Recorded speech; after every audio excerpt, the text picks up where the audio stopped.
नमस्ते, good evening, क्या हाल चाल। मैं सिद्धार्थ शर्मा, आपका अपना एसएसटी मेंटर एक कार धमाकेदार सेशन के साथ हाजिर हूं। आप सभी को पता होगा हम लोग 6 डे ज्योग्राफी चैलेंज कर रहे थे और आज है उसका डे नंबर 4। आज हम लोग एक नया चैप्टर स्टार्ट करने जा रहे हैं जिसका नाम है एग्रीकल्चर। आज के इस लेक्चर के अंदर मैं पूरे चैप्टर को डिटेल में बताने जा रहा हूं, साथ ही साथ कुछ पीवाईक्यूज, मोस्ट इंपॉर्टेंट क्वेश्चंस और मैप बेस्ड क्वेश्चन भी कराने जा रहा हूं। तो फटाफट हम लोग इस चैप्टर को स्टार्ट कर देते हैं। इस चैप्टर की शुरुआत चलिए एग्रीकल्चर की डेफिनेशन से करते हैं। एग्रीकल्चर एक लैटिन वर्ड से निकाला गया है जिसमें दो वर्ड मिले हुए हैं। एगर का मतलब होता है लैंड और कल्चर का मतलब होता है कल्टीवेशन। तो जब आप लैंड के ऊपर कल्टीवेशन करते हो तो उसे एग्रीकल्चर करना कहते हैं। सर, कल्टीवेशन का मतलब क्या होता है? लैंड के ऊपर कल्टीवेशन करते हो, इसका क्या मतलब? दरअसल जब आपको कोई चीज की खेती करनी होती है तो आप मिट्टी को प्रिपेयर करते हो।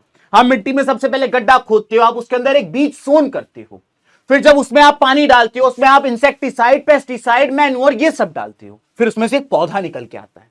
फिर जब वो पौधा अपने फुल स्टेज पे आ चुका होता है तो आप उस पौधे को काटते हो, यानी कि हार्वेस्ट करते हो। तो आप मिट्टी के साथ जो ये सारी चीजें करते हो इसे कहते हैं कल्टीवेशन करना। तो जब आप मिट्टी के अंदर कल्टीवेशन करते हो तो उसे एग्रीकल्चर कहा जाता है। दोस्तों, एग्रीकल्चर के अंदर ना केवल सॉइल की कल्टीवेशन होती है, साथ ही साथ एनिमल्स को भी रेस किया जाता है, यानी कि वो कैटल्स, वो लाइफ स्टॉक जो एग्रीकल्चर के काम आते हैं, चाहे वो भेड़ बकरी हो, चाहे वो गाय भैंस हो, ये सब चीजों को भी जो किसान पालते हैं वो भी एग्रीकल्चर का पार्ट आता है।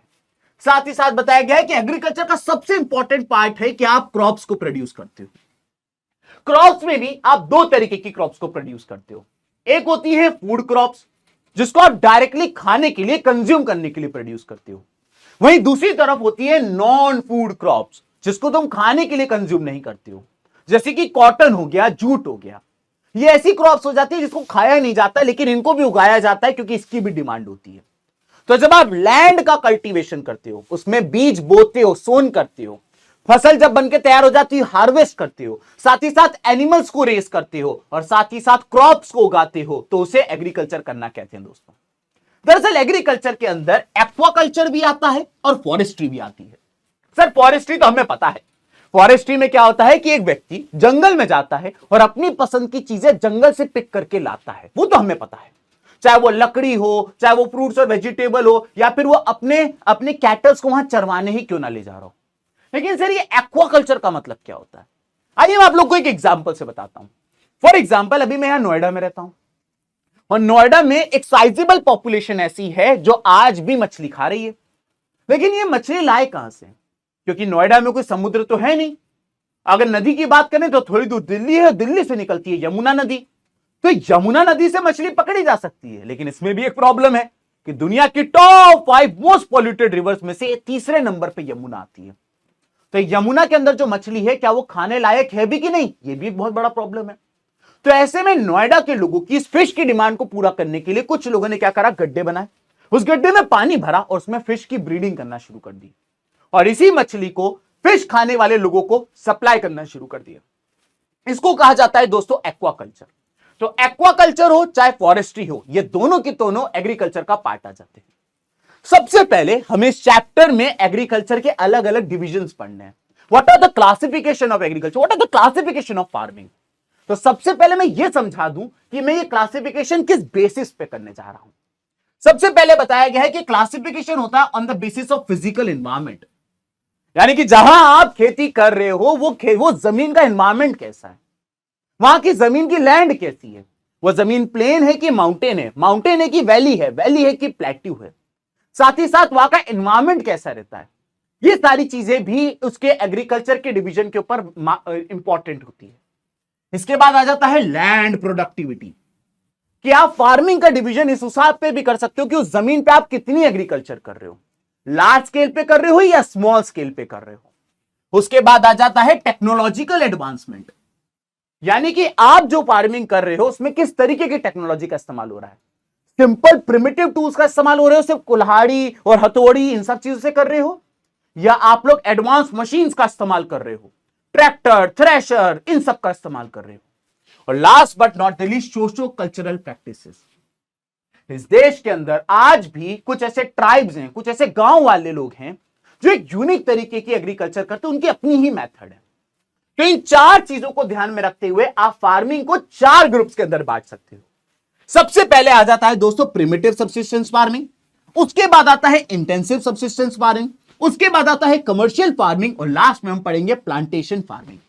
तो आइए एक एक करके इनके बारे में डिटेल में पढ़ लेते हैं। सबसे पहले हम बात करते हैं प्रिमिटिव सब्सिस्टेंस फार्मिंग। दोस्तों क्या आप जानते हैं कि प्रिमिटिव वर्ड का मतलब क्या होता है? ये प्रिमिटिव वर्ड का मतलब क्या होता है? प्रिमिटिव का मतलब होता है सिंपल या फिर आप कह सकते हो ओल्ड। बहुत ही बेसिक सी, बहुत ही सिंपल सी, बहुत ही पुरानी सी जो चीज होती है उसे प्रिमिटिव कहा जाता है। फॉर एग्जाम्पल हमारे जो एंसेस्टर्स थे उनको हम प्रिमिटिव मैन कहते हैं क्योंकि बहुत सिंपल से थे, बहुत बेसिक से थे। कपड़ों की जगह पत्ते लपेट लिए, सिंपल सी चीजें खा रहे हैं, सिंपल से टूल्स का इस्तेमाल कर रहे हैं। तो उसी तरीके से जब आप बहुत सिंपल, बहुत बेसिक तरीके से जब आप फार्मिंग करते हो तो उसे प्रिमिटिव सब्सिस्टेंस फार्मिंग कहते हैं। दरअसल प्रिमिटिव सब्सिस्टेंस फार्मिंग एक किसान छोटे से जमीन के टुकड़े के अंदर बहुत ही सिंपल टूल्स, पुराने टूल्स की मदद से करता है। साथ ही साथ इसमें वो किसी तरीके की लेबर को हायर भी नहीं करता है। इस खेत में काम करने के लिए जितनी भी रिक्वायरमेंट है ये केवल खुद और अपनी फैमिली मेंबर्स के साथ ये काम करवाता है। तो इसे कहा जाता है प्रिमिटिव सब्सिस्टेंस फार्मिंग। यानी कि एक किसान है, उसके पास एक छोटा सा जमीन का टुकड़ा है। उस छोटे से जमीन के टुकड़े के पास उसके पास जो बेसिक टूल है, जो कुल्हाड़ी है, जो फावड़ा है, उसकी मदद से वो खेती कर रहे हैं और परिवार के लोग ही मिलकर खेती कर रहे हैं, किसी लेबर को हायर नहीं किया जा रहा है। तो इस तरीके की फार्मिंग को प्रिमिटिव सब्सिस्टेंस फार्मिंग कहा जाता है। किसान जो होता है इसमें बिल्कुल भी इनपुट्स नहीं देता, इसमें ज्यादा खर्चा नहीं कर पाता है किसान, क्योंकि उसके पास पैसा ही नहीं है। अगर उसे इरिगेशन करना है यानी कि अपने खेत में पानी डालना है तो वो रेनफॉल का वेट करेगा। अगर उसको सॉइल की फर्टिलिटी चाहिए तो भैया वो नेचुरल तरीके से फर्टिलिटी के ऊपर डिपेंडेंट है, वो फर्टिलाइजर्स का इस्तेमाल नहीं कर पाएगा क्योंकि वहां पैसा ही नहीं है। इसके अलावा बताया गया कि वो किस तरीके से केवल एनवायरमेंटल कंडीशंस के ऊपर डिपेंडेंट होता है अपनी खेती को करने के लिए। अब जो प्रिमिटिव सब्सिस्टेंस फार्मिंग होती है, क्योंकि आप छोटे जमीन के टुकड़े के ऊपर कर रहे हो, बहुत ही सिंपल ओल्ड टूल्स का इस्तेमाल कर रहे हो, अपने परिवार के लोगों के साथ ही कर रहे हो, ना आप इसमें कोई केमिकल फर्टिलाइजर का इस्तेमाल कर रहे हो, ना आप मॉडर्न इरिगेशन मेथड्स का इस्तेमाल कर रहे हो, तो जो इसमें से यील्ड निकलती है, जो इसमें से उपज निकलती है, वो इतनी कम होती है कि वो किसान केवल सेल्फ कंजप्शन के लिए उसको रख पाता है। यानी कि वो केवल अपना और अपने परिवार का पेट पाल सकता है प्रिमिटिव सब्सिस्टेंस फार्मिंग से। इसमें इतना भी यील्ड नहीं निकलता है कि वो उसको बेच के थोड़ा 4 पैसा एक्स्ट्रा कमा ले। अब अगर हम प्रिमिटिव सब्सिस्टेंस फार्मिंग की बात करें तो यहां पे स्लैश एंड बर्न एग्रीकल्चर के बारे में बोला गया है। सर इसका क्या मतलब होता है? दरअसल एक किसान जब खेती करता है तो मिट्टी में गड्ढा खोदता है और उसके अंदर एक अपना बीज डालता है, इसे कहते हैं सीड सोन करना। अब उसमें इंसेक्टिसाइड, पेस्टिसाइड, फर्टिलाइजर, मैन्योर जो भी करना है, पानी वानी देना है, धीमे से उस सीड में से एक पौधा निकल के आता है। फिर उस पौधे के साथ क्या होता है कि उस पौधे में, जैसे मान लीजिए आपने गेहूं की खेती करी, तो जो गेहूं का पेड़ होता है उसमें गेहूं के दाने होते हैं। आपने गेहूं के दाने अलग कर लिए लेकिन पेड़ अभी भी रह गया। अब कायदे से किसान को क्या करना चाहिए? अगली खेती करने से पहले ये जो पेड़ रह गया, ये जो फसल रह गया, ये जो क्रॉप रह गई है, जिसमें से दाना निकल चुका है, कैनल निकल चुका है, उसको हाथ से उखाड़ना चाहिए। लेकिन ये तो बहुत ही टाइम कंज्यूमिंग और साथ ही साथ मेहनत वाला काम है। तो जानते हैं किसान क्या करता है? किसान क्या करता है? अपने पूरे की पूरे खेत में आग लगा देता है। तो जब ये पूरे की पूरे खेत में आग लगा देता है अनाज को निकालने के बाद, इसे कहा जाता है स्लैश एंड बर्न एग्रीकल्चर। लेकिन ये बहुत ही खतरनाक चीज है, क्योंकि जब आप इस तरीके से आग लगा देते हो तो इससे 2 प्रॉब्लम निकल के आती हैं। पहली प्रॉब्लम पॉल्यूशन, और ये पॉल्यूशन इतना एक्सट्रीम है कि आपको पता होगा कि दिल्ली और उसके आसपास के जो इलाके हैं वहां पे सांस लेना तक मुश्किल हो जाता है। 700-800 तक AQI आ जाता है, क्योंकि पंजाब, हरियाणा, वेस्टर्न उत्तर प्रदेश के जो किसान हैं वो इस तरीके से स्लैश एंड बर्न कर रहे हैं, पराली जला रहे हैं। और दूसरा प्रॉब्लम यह है कि जो ये आग लगा देते हैं किसान, इससे एक नुकसान यह भी होता है कि दोस्तों वाइल्ड फायर फैलने के भी चांसेस हो जाते हैं। यानी कि जो आपने आग लगाई थी अपने खेत को जलाने के लिए, अपने खेत की अनवांटेड क्रॉप को जगाने के लिए, लेकिन ये आग बहुत जल्दी आउट ऑफ कंट्रोल हो जाती है और आसपास के जंगल खेतों में भी चली जाती है। तो ये भी बहुत बड़ी समस्या है। क्लियर हो गया? तो ये था आपके सामने प्रिमिटिव सब्सिस्टेंस फार्मिंग। अब हम लोग आ जाते हैं सेकंड नंबर पे। अच्छा, प्रिमिटिव सब्सिस्टेंस फार्मिंग को इंडिया के अलग अलग जगह अलग अलग नाम से बुलाया जाता है। फॉर एग्जाम्पल अगर आप बस्तर डिस्ट्रिक्ट ऑफ छत्तीसगढ़ चले जाइए या फिर आप अंडमान एंड निकोबार आइलैंड चले जाइए तो वहां पे प्रिमिटिव सब्सिस्टेंस फार्मिंग को दिपा कहा जाता है। अगर आप लोग मणिपुर चले जाइए तो वहां पे इसको पमलाऊ कहा जाता है। मणिपुर के अलावा बाकी के नॉर्थ ईस्ट स्टेट चले जाइए तो वहां पे इसको झूमिंग कहा जाता है। मध्य प्रदेश में इसको बेवार और दहिया कहा जाता है और आंध्र प्रदेश में इसको पोड़ू या पेंडा कहा जाता है। आपके एग्जाम में क्वेश्चन पूछ लेता है वो कि बताइए मणिपुर में प्रिमिटिव सब्सिस्टेंस फार्मिंग को क्या कहते हैं, तो आपको पता होना चाहिए पमलाऊ कहा जाता है। वो आपसे कह देता है कि north eastern states except Manipur वहां पे क्या कहते हैं, तो आपको पता होना चाहिए कि झूमिंग कहा जाता है। तो जो आपने अभी प्रिमिटिव सब्सिस्टेंस फार्मिंग पढ़ी उसको इंडिया के अलग अलग जगह अलग अलग नाम से बुलाया जाता है। अब हम लोग आ जाते हैं सेकंड नंबर पे इंटेंसिव सब्सिस्टेंस फार्मिंग के बारे में। सर ये इंटेंसिव सब्सिस्टेंस फार्मिंग क्या है, इसको ये पढ़ाने से पहले आपको राइट ऑफ इनहेरिटेंस पता होना चाहिए, तभी आप ये समझ पाएंगे। आइए मैं आप लोगों को एक प्लेन पेज पे राइट ऑफ इनहेरिटेंस समझा देता हूं। सबसे पहले मान लेते हैं कि मेरे पास ये इतना बड़ा एक खेत है, ठीक है, ये आपके सिड सर का इतना बड़ा खेत है। सर आप तो पैसे वाले निकले, शक्ल से तो गरीब दिखते हो, फिर तुम पर्सनल हुए। अब मेरे क्या है, मेरे 4 लड़के हैं। How many child I have? 4। तो मेरे जो 4 लड़के हैं, मैंने क्या किया, अपने खेत के 4 टुकड़े किए अपने 4 लड़कों को बांटने के लिए। अब मेरे मरने के बाद मेरे पहले लड़के को यह जमीन मिली, दूसरे लड़के को यह जमीन मिले, तीसरे लड़के को यह जमीन मिली, चौथे लड़के को यह जमीन मिली, ठीक है। अब मेरा जो पहला लड़का था उसके भी 4 लड़के हुए, ठीक है सर, बहुत ही बढ़िया। तो जब उसके 4 लड़के हुए तो उसके मरने के बाद उसकी जमीन के 4 टुकड़े हुए, ठीक है। और जो उसकी जमीन के 4 टुकड़े हुए तो उसके जो 4 बच्चे थे, 5, 6, 7 और 8 को इतनी बड़ी बड़ी जमीन के टुकड़े मिले। अब ये जो 5 है इसकी भी शादी होगी, आगे जाके इसके भी बच्चे होंगे, इसके 4 बच्चे हुए। अब ये जो 5वें वाले के 4 बच्चे हुए तो अब इसके 5वें के खेत के 4 टुकड़े होंगे। अब आप देख सकते हैं ये 4 टुकड़े हो गए। तो ऐसा करके आप देख सकते हैं कि मेरे पास इतनी बड़ी जमीन का टुकड़ा था, मेरे जो बच्चे हुए उनके पास इतनी जमीन का टुकड़ा था, मेरे बच्चों के जो बच्चे हुए उनके पास इतनी जमीन का टुकड़ा था, और मेरे बच्चों के बच्चों के बच्चों के पास इतनी जमीन का टुकड़ा था। यानी कि जैसे जैसे जनरेशंस आगे बढ़ जाती है जमीन का टुकड़ा छोटा होता जाता है, छोटा होता जाता है, छोटा होता जाता है बंटवारे के कारण। आज मेरे पास इतनी बड़ी जमीन है जिसपे मैं खेती कर सकता हूं, लेकिन मेरे ही जनरेशन में आगे चले जाओगे तो ये 5वें वाले के पास मात्र इतनी सी जमीन है खेती करने के लिए। तो राइट ऑफ इनहेरिटेंस के कारण जमीन जो होती है उसका बंटवारा हो के वो छोटी होती जाती है, छोटी होती जाती है। और यही प्रॉब्लम है इंटेंसिव सब्सिस्टेंस फार्मिंग की। इंडिया में राइट ऑफ इनहेरिटेंस के कारण जैसे जैसे जनरेशन आगे बढ़ती जाती है, हिस्से में आने वाली जमीन छोटी पे छोटी पे छोटी होती जाती है। अब वो जो छोटी सी जमीन है, ये 5 के पास जो एक छोटी सी जमीन है, उस छोटी की जमीन पे उसको खेती करनी है, ना केवल खुद का पेट पालना है, अपने पूरे परिवार का पेट पालना है। तो उसके लिए फिर वो क्या करेगा, वो इंटेंसिव सब्सिस्टेंस फार्मिंग करेगा। तो वो क्या करेगा, उस जमीन के ऊपर हैवी बायोकेमिकल्स का इस्तेमाल करेगा ताकि उसको ज्यादा से ज्यादा यील्ड मिले। अब बेचारे के पास जमीन इतनी सी है और यील्ड ज्यादा से ज्यादा चाहिए, तो उसमें वो भर भर के फर्टिलाइजर्स भरेगा ताकि उसको जितना ज्यादा प्रॉफिट हो सके। वो कोशिश करेगा, बहुत ज्यादा इंटेंसिव इरिगेशन करेगा, वो जो कर सकता है वो करेगा, सब कुछ एक्सट्रीम करेगा ताकि इतनी सी जमीन के टुकड़े से उसको ज्यादा से ज्यादा यील्ड मिल सके। अब जो इंटेंसिव सब्सिस्टेंस फार्मिंग होती है, जैसा कि मैंने आपको बताया, छोटी सी जमीन के ऊपर की जाती है, तो इससे क्या होता है कि उस जमीन के ऊपर हाई पॉपुलेशन प्रेशर होता है। ये जो 5 के हिस्से में जमीन है उसके ऊपर हाई पॉपुलेशन प्रेशर है कि उसके पूरे परिवार को इस छोटी सी जमीन के टुकड़े के ऊपर जीवित रहना है। क्लियर हो गया? तो जैसा कि मैंने आपको बताया, अभी तक हमने 2 तरीके की फार्मिंग पढ़ ली है।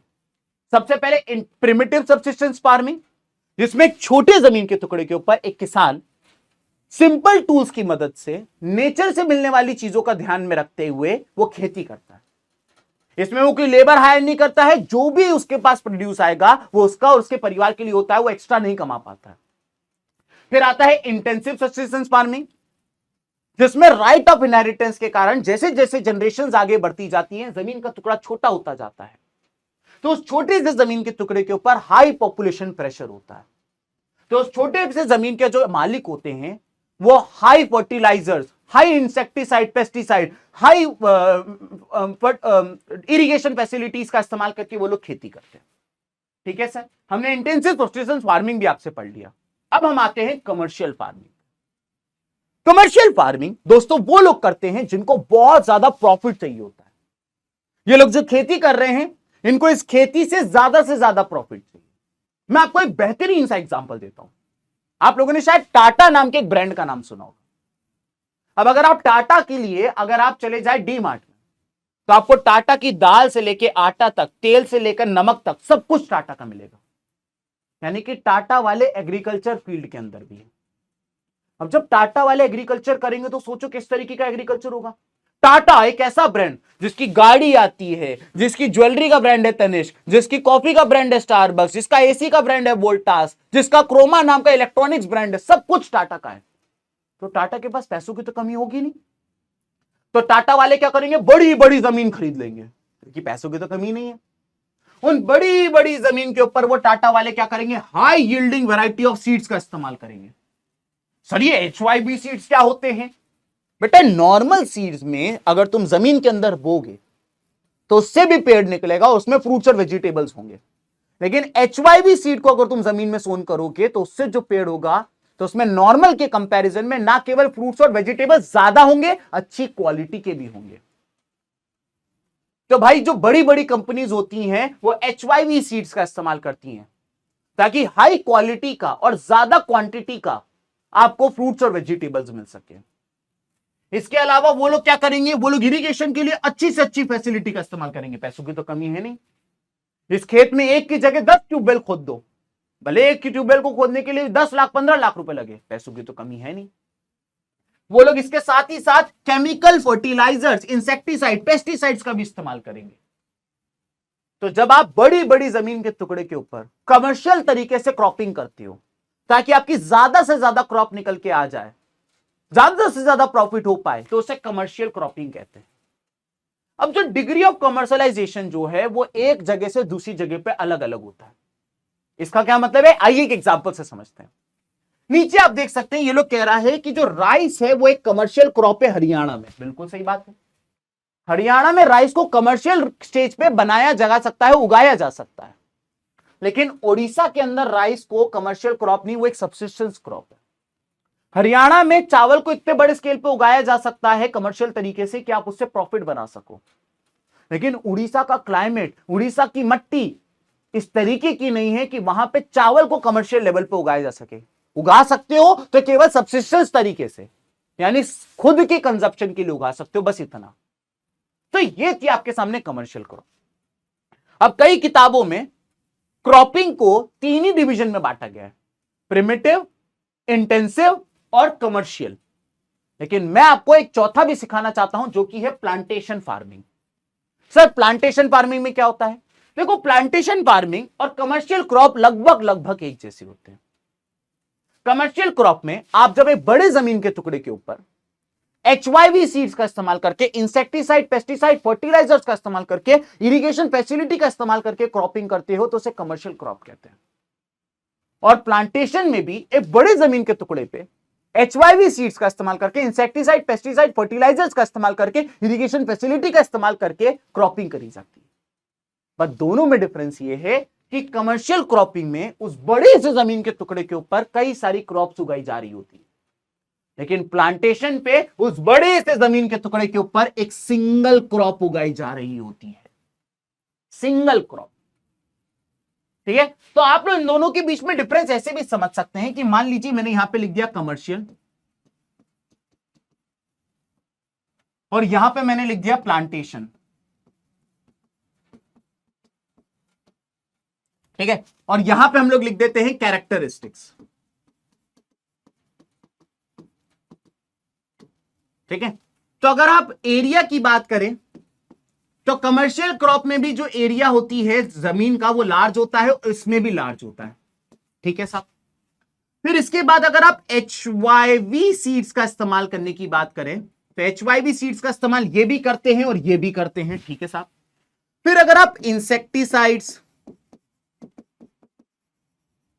पेस्टिसाइड्स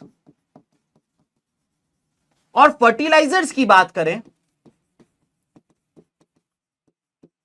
तो इन तीनों चीजों का इस्तेमाल ये भी करते हैं और ये भी करते हैं। अगर आप मॉडर्न इरिगेशन फैसिलिटीज की बात करें, मॉडर्न इरिगेशन फैसिलिटीज की बात करें तो उसका इस्तेमाल भी ये भी करते हैं, ये भी करते हैं। बस अगर आप नंबर ऑफ क्रॉप्स की बात करें तो यहां पे नंबर ऑफ क्रॉप्स, एक खेत के अंदर आप मल्टीपल क्रॉप्स उगा रहे होते हो, लेकिन यहां आप एक खेत के अंदर एक सिंगल क्रॉप उगा रहे होते हो। This is the basic difference between commercial crop and plantation. बस बाकी सब कुछ सेम है। यहां पे एक खेत के ऊपर मल्टीपल क्रॉप उगाई जा रही है, वहां एक खेत के ऊपर सिंगल क्रॉप उगाई जा रही है। That's it. समझ में आ गया? अब हम लोग आगे बढ़ते हैं सर। ठीक है, आपने हमें चारों तरफ की क्रॉपिंग बता दी। अब मैं आपको बताने जा रहा हूं कि इंडिया में जो क्रॉपिंग करी जाती है, इंडिया में जो खेती करी जाती है, उसको आप 3 ग्रुप के अंदर बांट सकते हो। लेकिन सवाल अगेन वही होता है कि कैसे आपने इन 3 ग्रुप के अंदर बांटा। तो सबसे पहला बताया जाता है क्लाइमेट। क्लाइमेट के आधार पे आप क्रॉपिंग को 3 पैटर्न में बांट सकते हो। कुछ क्रॉप ऐसी होती हैं जिनको पानी ज्यादा चाहिए रहता है, तो कुछ ऐसी होती है जिनको पानी कम चाहिए होता है।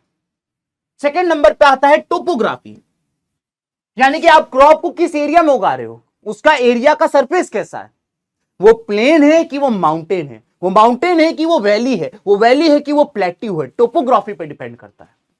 इसके बाद आता है सॉइल टाइप, किस तरीके की सॉइल पे आप खेती कर रहे हो, black soil, alluvial soil, laterite soil, arid soil, red and yellow soil, किस तरीके की सॉइल पे आप खेती कर रहे हो।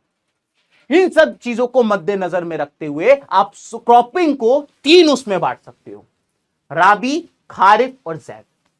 अब मैं आपको एक चीज बताता हूं, मुझे सीबीएसई क्लास 10th को पढ़ाते पढ़ाते ये 12वां साल है और मैंने अपने कंटेंट को इतना रिफाइन कर रखा है कि मैं आपको 1.5 से 2 घंटे के अंदर पूरा पूरा चैप्टर एक एक चीज को ध्यान में रखते हुए पढ़ा सकता हूं। अभी आने वाली कुछ स्लाइड्स जो हैं उससे आपको इस बात का एक ग्लिम्स मिलेगी, आपको पता चलेगा कि मैं किस लेवल की प्रिपरेशन करके आप लोगों को पढ़ा रहा हूं। चलिए सबसे पहले हम लोग बात करते हैं राबी क्रॉप्स की। ठीक है, अब अगर हम राबी क्रॉप्स और खरीफ क्रॉप की बात करें, इससे पहले मैं आपको बता दूं, मैंने इसको याद करने की ट्रिक भी बनाई है कि राबी क्रॉप जो होती हैं उनको कम पानी चाहिए। राबी क्रॉप को कम पानी चाहिए। वहीं अगर हम खरीफ क्रॉप की बात करें, खरीफ क्रॉप की बात करें तो इनको पानी ज्यादा चाहिए, इनको पानी ज्यादा चाहिए। ठीक है, तो आइए एक एक करके इनको समझते हैं। इनको याद रखनी है, मैंने ट्रिक स्कूल टाइम पे ऐसे बनाई थी। मेरा एक दोस्त था बिलाल खान, उसको प्यास बहुत लगती थी, लेकिन वो स्कूल में कभी बॉटल लेके नहीं आता था, हमेशा मेरी बॉटल से पानी पीता था।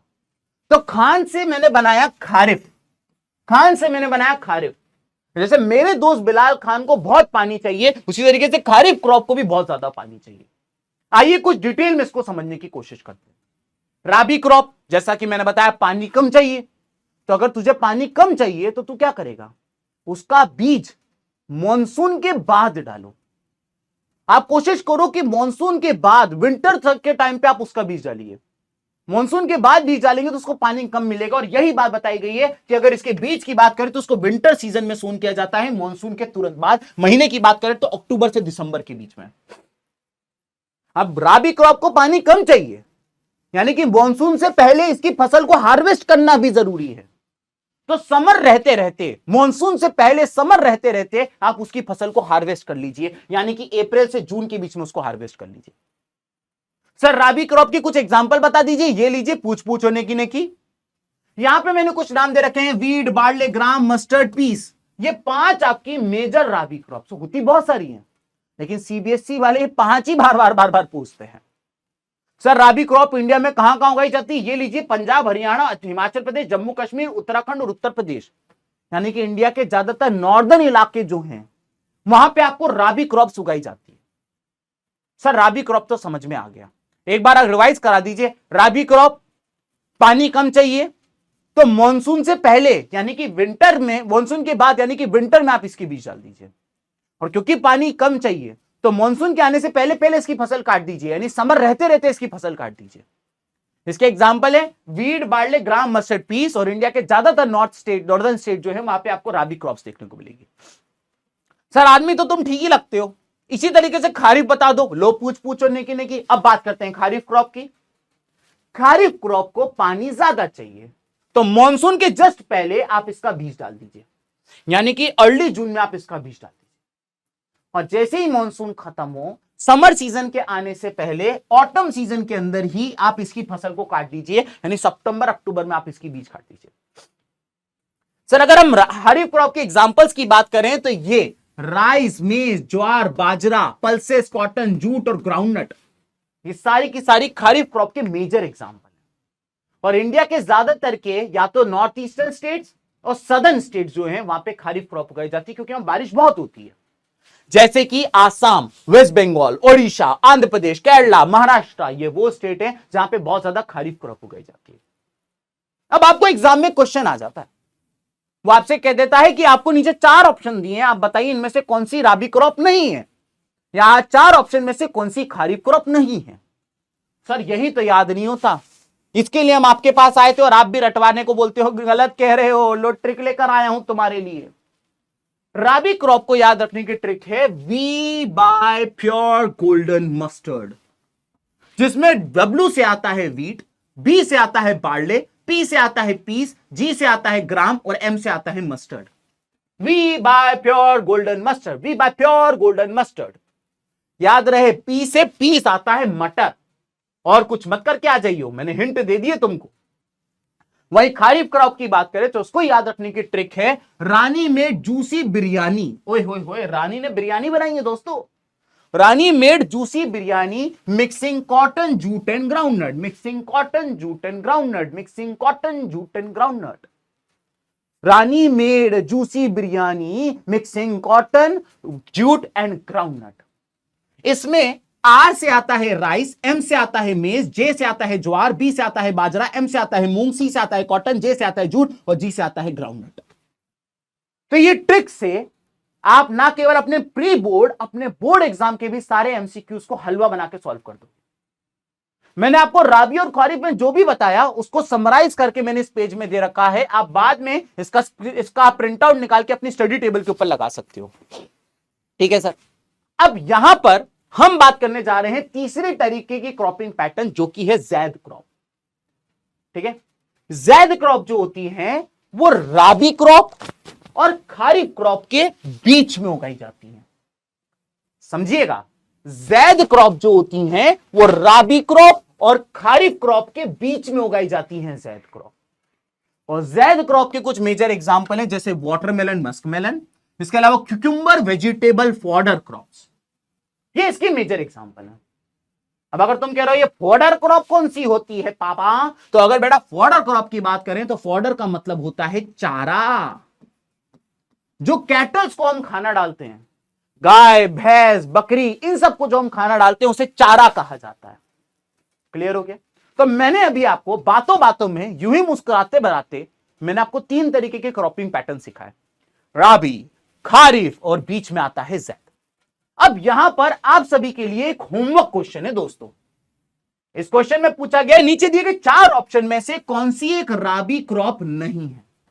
ट्रिक याद करिएगा, we buy pure golden mustard, उसको याद करके आपको बताना है कि कौन सा नहीं है। आपको वीडियो अभी पॉज करना है और कमेंट सेक्शन में आंसर दिखना है। मैं सही आंसर यहां नहीं बताऊंगा, कोशिश करूंगा कि जो सही आंसर देगा उसको मैं एक हार्ट जरूर दे दूं। अब हम लोग आ जाते हैं ग्रीन रिवॉल्यूशन पे। सर ये ग्रीन रिवॉल्यूशन क्या भला है? दोस्तों अगर हम ग्रीन रिवॉल्यूशन की बात करें, हरित क्रांति हिंदी में कहा जाता है, तो हमारा देश आजाद हुआ। हमारे देश को अगर हम इंडिपेंडेंस की बात करें तो हमारे देश को इंडिपेंडेंस मिली 15 अगस्त 1947 के अंदर। हमारे देश को इंडिपेंडेंस मिली, आजादी मिल गई देश को। लेकिन आजादी केवल ब्रिटिशर्स से मिली। अभी भी हमारे देश के अंदर भूखमरी, गरीबी, बेरोजगारी, बीमारियों ने हमारे देश को अभी भी पकड़ रखा था, जकड़ रखा था। तो हमारे जो पॉलिटिशियंस थे उन्होंने ये डिसाइड किया 10-15 साल बाद कि इनफ इज इनफ, अब इस देश को भुखमरी के चंगुल से निकालने की जरूरत है। भारत जैसा देश जिसकी मिट्टी इतनी अच्छी है, जितना इतना बड़ा देश है, वो अपने लोगों को खाना खिलाने के लिए, एग्रीकल्चर के लिए दूसरे देशों पर डिपेंडेंट होता था। हमारे देश का सारा अनाज बाहर से आता था लगभग। तो भारत सरकार ने कहा इनफ इज इनफ, और भारत सरकार ने 1960s में ग्रीन रिवॉल्यूशन लेकर आए। और ग्रीन रिवॉल्यूशन में भारत सरकार ने कहा कि हम कुछ हमारे किसानों को हेल्प करेंगे, उनको ट्रेनिंग देंगे ताकि वो सेल्फ सफिशिएंट बन सके और भारत एग्रीकल्चर के लिए किसी और के ऊपर डिपेंडेंट ना हो। हम इतना खाना उगा लें कि हम खुद अपने देश के लोगों का पेट भर सकें। तो सर ग्रीन रिवॉल्यूशन में करा क्या गया, आइए इसको समझ लेते हैं। सबसे पहली बात, किसानों को high yielding variety of seeds दिए गए, HYV सीड्स। ये सीड्स मैक्सिको, ब्राजील और साउथ अमेरिकन कंट्री से लेकर आए गए। किसानों को बताया गया ये है नॉर्मल सीड और ये है HYV सीड। नॉर्मल सीड को डालने पे भी पौधा निकलेगा, HY सीड को डालने को भी पौधा निकलेगा, लेकिन नॉर्मल सीड पे जो पौधा निकलेगा उसमें फ्रूट्स और वेजिटेबल्स की क्वालिटी भी कम होगी और क्वांटिटी भी कम होगी। लेकिन HYV सीड से ना केवल क्वालिटी ज्यादा होगी, क्वांटिटी भी ज्यादा होगी। तो किसानों को नॉर्मल सीड से HYV सीड्स की तरफ लेकर गए। साथ ही साथ किसानों से कहा गया केमिकल फर्टिलाइजर और पेस्टिसाइड्स का इस्तेमाल करिए। एक सिंपल सी बात है कि आप आज ग्रो करना चाहते हैं तो आपको न्यूट्रिएंट्स चाहिए रहते हैं। आप लोगों ने क्लास 10th लाइफ प्रोसेस में न्यूट्रिशन वाला टॉपिक पढ़ रखा है।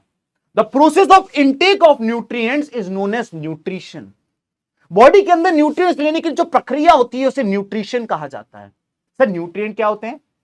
Carbohydrate, fat, protein, vitamin, mineral, ये 5 तरीके के न्यूट्रिएंट्स जब आप अपनी बॉडी के अंदर लेते हो तो इसको न्यूट्रिशन कहा जाता है। जब ये न्यूट्रिशन आपकी बॉडी में जाते हैं तब आप ग्रो करते हो, आपकी हाइट बढ़ती है, आपकी हेल्थ बढ़ती है।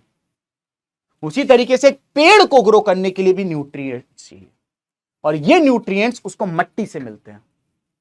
लेकिन मट्टी के साथ क्या होता है कि जब आप उसमें कोई पेड़ पौधा उगाते हो तो एक बार उगने के बाद उस मिट्टी के न्यूट्रिएंट्स कम होते हैं। अगले साल जब आप खेती करते हो न्यूट्रिएंट्स और कम करते हैं, अगले साल आप खेती करते हो न्यूट्रिएंट्स और कम होते हैं, धीमे धीमे करके न्यूट्रिएंट्स जीरो हो जाते हैं दोस्तों।